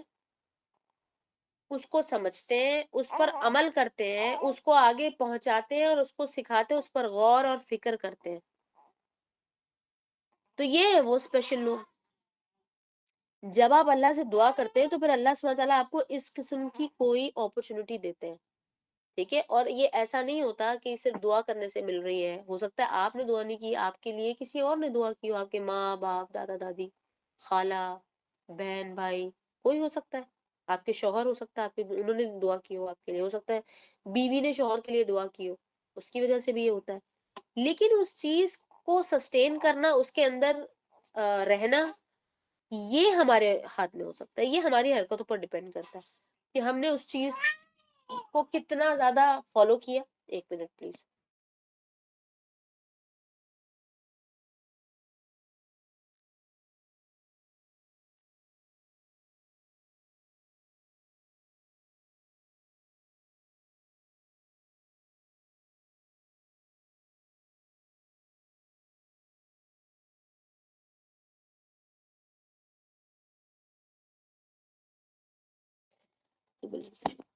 اچھا جی، تو ہماری جو حرکات اور سکنات ہوتی ہیں، ہماری جو دلی حالت ہوتی ہے، یہ اس چیز کو ڈٹرمن کرے گی کہ ہم اہل القرآن میں سے ہیں یا نہیں ہیں۔ اب اللہ سبحانہ تعالیٰ نے ہمیں مسلمان بنا دیا، پھر ہماری کسی ہمارے عمل کی وجہ سے ہو سکتا ہے اللہ نے اپنی رحمت کی وجہ سے ہم پر اپنا کرم کر دیا اور ہم جو ہے وہ مسلمان سے تھوڑا اپ گریڈ ہو گئے، مومنین میں بننے کی کوشش کر رہے ہیں، تو اللہ سبحانہ تعالیٰ نے ہمیں اہل القرآن میں بھی اگر شامل کر دیا، تو اب یہ سارا کچھ اگر آپ یہ کمبائن کریں تو آپ کو اندازہ ہو جانا چاہیے کہ یہ اتفاق نہیں ہے، یہ اللہ سبحانہ تعالیٰ کا کرم ہے، اللہ کا فضل ہے، فضل، فیور ہے اللہ کا۔ اللہ سبحانہ تعالیٰ قرآن میں فرماتے ہیں کہ واللہ ذو الفضل العظیم، اللہ ہی سب سے زیادہ فضل والا ہے، یعنی کہ فیورز اللہ کے پاس ہیں تمام، جس کو چاہتا ہے اللہ سبحانہ تعالیٰ اپنا فضل عطا کر دیتا ہے، ٹھیک ہے، اپنا فضل اللہ نے ہمیں دے دیا، اب آپ اپنے کام آپ نے ایسے رکھنے ہیں کہ وہ فضل آپ پر اللہ کا ہمیشہ رہے بلکہ بڑھ جائے، تو دو چیزیں کریں گے آپ، ایک تو وہ اعمال صالح جو کہ اپ گریڈڈ ہے، یعنی کہ ہر دفعہ آپ نے کوشش کرنی ہے کہ آپ کا اگلا دن، آپ کے آگے آنے والے دن پچھلے دنوں سے بہتر ہوں، کیونکہ رسول اللہ صلی اللہ علیہ وسلم نے یہ حدیث میں بیان کیا کہ مومن کی نشانیوں میں سے بیان کیا کہ مومنین تو وہ ہوتے ہیں جن کا اگلا دن پچھلے دنوں سے بہتر ہوتا ہے، ٹھیک ہے، یہ مفہوم میں بیان کر رہی ہوں۔ پھر اسی طرح سے جب آپ اعمال صالح کرتے ہیں اللہ سبحانہ تعالیٰ کی رضا کی خاطر، تو پھر آپ اللہ سبحانہ تعالیٰ کی رحمت کے اور بھی مستحق ہو جاتے ہیں، اور پھر دوسرا کام کیا کرنا ہے، آپ نے دوسرا کام یہ کرنا ہے، یعنی کہ آپ ساتھ ساتھ عمل صالح کے ساتھ ساتھ اللہ سے دعا بھی کرتے رہیں، کیونکہ ہمیں کبھی نہیں پتا ہوتا کہ کبھی ہمارے اعمال میں کسی عمل میں یا تو نیت میں پرابلم آ جاتا ہے، یا ایگزیکیوشن میں پرابلم آ جاتا ہے، یا تو ہم نے کسی کو کوئی نقصان ہو سکتا ہے ہم نے پہنچا دیا ہو، تو اس کی وجہ سے اس کا اثر ہمارے اعمال یا ہمارے فیورز پر بھی پڑ سکتا ہے، ٹھیک ہے، تو اس کے لیے ہم نے کون سی دعائیں سیکھی تھی، ہم نے دعائیں سیکھی تھی اللہم انی اعوذ بک من زوال نعمتک وتحول عافیتک من فجاءت نقمتک وجمیع سخطک، یہ ہم نے دعا سیکھی تھی پروٹیکشن کی دعاؤں میں، وَإِيَّاكَ نَسْتَعِينُ میں، یہ دعا دیکھ لیں، اور یہ دعا اکثر کرنی چاہیے، بلکہ یہ دعا بہت زیادہ کرنی چاہیے، سجدوں میں بھی آپ کر سکتے ہیں، علیحدہ سے بھی کر سکتے ہیں۔ پھر جو ہے ہدایت کے بارے میں یاد رکھیے گا کہ قرآن ہدایت ہے، اہل القرآن اگر کوئی ہے شخص، ٹھیک ہے، یہی وہ وجہ ہے نا جس کی وجہ سے میں نے اس گروپ کا نام اہل القرآن رکھا ہوا ہے۔ اب اگر آپ اہل القرآن میں کسی طرح شمار ہو گئے، اللہ سبحانہ تعالیٰ کی طرف سے کرم ہو گیا، اتفاق ہو گیا، آپ تک کوئی بروشر، کوئی ایڈ، کوئی سم تھنگ پہنچ گیا کہ بھئی اس طرح کی کوئی کلاس ہو رہی ہے، آپ ادھر آ جائیں، تو ضروری نہیں ہے کہ آپ خدا نہ خواستہ لیس پریویلیجڈ ہیں اور پڑھانے والا زیادہ پریویلیجڈ ہے، یا باقی لوگ جو پہلے سے وہاں تھے وہ زیادہ کہتے ہیں نا وہ بھاگیہ شالی ہیں اور آپ کم ہیں، ایسا نہیں ہوتا۔ پھر ہوگا یہ کہ آپ کی پرفارمنس پر ڈیپینڈ کرے گا کہ آپ نے کہاں جانا ہے، وہیں رہنا ہے، یا اللہ کا یہ بھی کرم ہے کہ اگر آپ کوئی پرفارمنس نہیں بھی دے رہے اس کے باوجود اللہ سبحانہ تعالیٰ نے آپ کو ایک خاص جگہ تک رکھا ہوا ہے کہ ٹھیک ہے، no problem, I just try and test this person for like 3 more years، چاہے کچھ بھی کرتا رہے، میں اس کو 3 سال کا موقع دے رہا ہوں، یہ 3 سال تک میں اس کو چیک کرتا رہوں گا کہ کبھی نہ کبھی تو یہ آ جائے گا، حالانکہ اللہ سبحانہ تعالیٰ تو پہلے سے ہی جانتے کہ یہ آئے گا یا نہیں آئے گا، لیکن پھر وہی بات، حجت تمام اللہ سبحانہ تعالیٰ کرتے، تو یہاں پر بھی حجت تمام ہو رہی تھی اس واقعے میں جو کہ سورہ القمر کے اندر ہمیں ملتا ہے۔ اچھا جی، انشاءاللہ اس کو ہم آگے دیکھیں گے اس سورہ کو، اور یہ بہت انٹرسٹنگ سورہ ہے، اور میں ہمیشہ آپ لوگوں کو کوشش کرتی ہوں کہ سورتوں کو، ان آیتوں میں سے ہم روز مرہ کے حوالے سے کوئی نہ کوئی ٹیک اوے ضرور لیں، ہمارے پاس لیسن ہو کہ ہم اس کو کیوں پڑھ لیں، نہیں تو ایک تو یہ کہ انٹرسٹ لوز ہو جاتا ہے، تو سب سے بڑا مسئلہ یہ بھی ہوتا ہے کہ انٹرسٹ لوز ہونے کے ساتھ ساتھ آپ اس کو بھی بھول جاتے ہیں جو پڑھ چکے ہیں، اور آگے بھی جو ہے نا وہ بالکل بے دلی اور بے دماغی سے پڑھے ہوتے ہیں، ناٹ پریزنٹ سچویشن میں پڑھ رہے ہوتے ہیں، تو قرآن کو اس طریقے سے لینا بالکل غلط ہے، جیسے کہ اب ہم کو ایک صحابی کی روایت سے پتہ چلتا ہے کہ سیدنا آئی تھنک ابو بکر رضی اللہ تعالیٰ عنہ کی روایت میں سے کہ وہ کہتے ہیں کہ رسول اللہ صلی اللہ علیہ وسلم نے مجھے 8 سال میں سورہ البقرہ سکھائی ہے، یا میں نے 8 سال لگائے تھے سورہ البقرہ کو سیکھنے کے لیے، تو ہم کیا کرتے ہیں، ہم کہتے ہیں 1 سال میں حفظ بھی ہو جائے، 1 سال میں ہمیں حدیث بھی آ جائے اور تفسیر بھی آ جائے، تو ایسا نہیں ہوتا، ٹھیک ہے، تو صبر کرنا بہت ضروری ہے اور کنسسٹنسی بہت ضروری ہے، تو کلاسز میں آتے رہیں، اور اگر آپ کے پاس کوئی بھی ایسی چیزیں جو شیئر کرنی ہے، جو آپ کو لگتا ہے کہ یہ شیئر کر لینا چاہیے، تو ظاہر ہے یہ میں پہلی بات تو نہ میری عقل کھلا ہے، نہ میرا علم پورا مکمل ہے، تو ہم سب جو ہے وہ ایک دوسرے کو فیسیلیٹیٹ بھی کر سکتے ہیں، ایک دوسرے کو ایجوکیٹ بھی کر سکتے ہیں، اور یہ حق آپ کو اللہ سبحانہ تعالیٰ نے دیا ہے، تو ایسا نہیں ہے کہ آپ کو میری کوئی اجازت کی ضرورت ہے، ٹھیک ہے، تو اس سے جو ہے ایک تو یہ کہ بانڈنگ میں مضبوطی آتی ہے، دوسرے کہ اللہ سبحانہ تعالیٰ راضی ہوتے ہیں، اللہ سبحانہ تعالیٰ، اور آپ کو پتہ ہے کہ ہم نے پچھلی کلاسز میں دیکھا تھا کہ فرشتے کس کے لیے پر پھیلاتے ہیں؟ ان تمام محفلوں میں جہاں پر اللہ کا ذکر ہو رہا ہوتا ہے، جو لرننگ سرکلز ہوتے ہیں، لرننگ حلقہ جس کو ہم کہتے ہیں، اس میں آپ کو پتہ ہے فرشتے، رحمت کے فرشتے وہاں پر موجود ہوتے ہیں، اپنے پر پھیلائے ہوتے ہیں، اور اللہ سبحانہ تعالیٰ کی رحمت باقاعدہ نازل ہو رہی ہوتی ہے، تو دعائیں بھی قبول ہو رہی ہوتی ہے. تو اللہ سبحانہ تعالیٰ ہمیں ہدایت سے ہمیشہ جوڑ کر رکھے. اگر ہم نے کوئی غلطی ہو گئی ہے سمجھنے میں، سمجھانے میں، تو اللہ سبحانہ تعالیٰ اس کمی بیشی کو پورا کرے اور ہمیں عمل کرنے والا بنائے، اور ہمیں ہمیشہ ہمیشہ اہل القرآن میں ہمیشہ انکلوڈ کر کے رکھے. سبحانک اللہم و بحمدک، نشہد ان لا الہ الا انت، نستغفرک و نتوب الیک. ہم انشاءاللہ اس کو کل اس کا دوسرا حصہ کریں گے. شام میں ہم نے جو ہے وہ نئی کلاسز جو شروع ہو رہی ہے اس کو ری اسٹارٹ کر رہے ہیں ہم، تو شام میں بھی یہ تفسیر ہوگی، اور ابھی ہم کچھ اس کی شروعات دیکھیں، کچھ اصول دیکھیں گے، اور اگر موقع لگا تو ہم سورہ الفاتحہ سے اس کو شروع بھی کر دیں گے، اور انشاءاللہ اس کو ہم سورہ البقرہ سے شروع کریں گے شام والی کلاس میں انشاءاللہ العزیز. السلام علیکم و رحمۃ اللہ وبرکاتہ.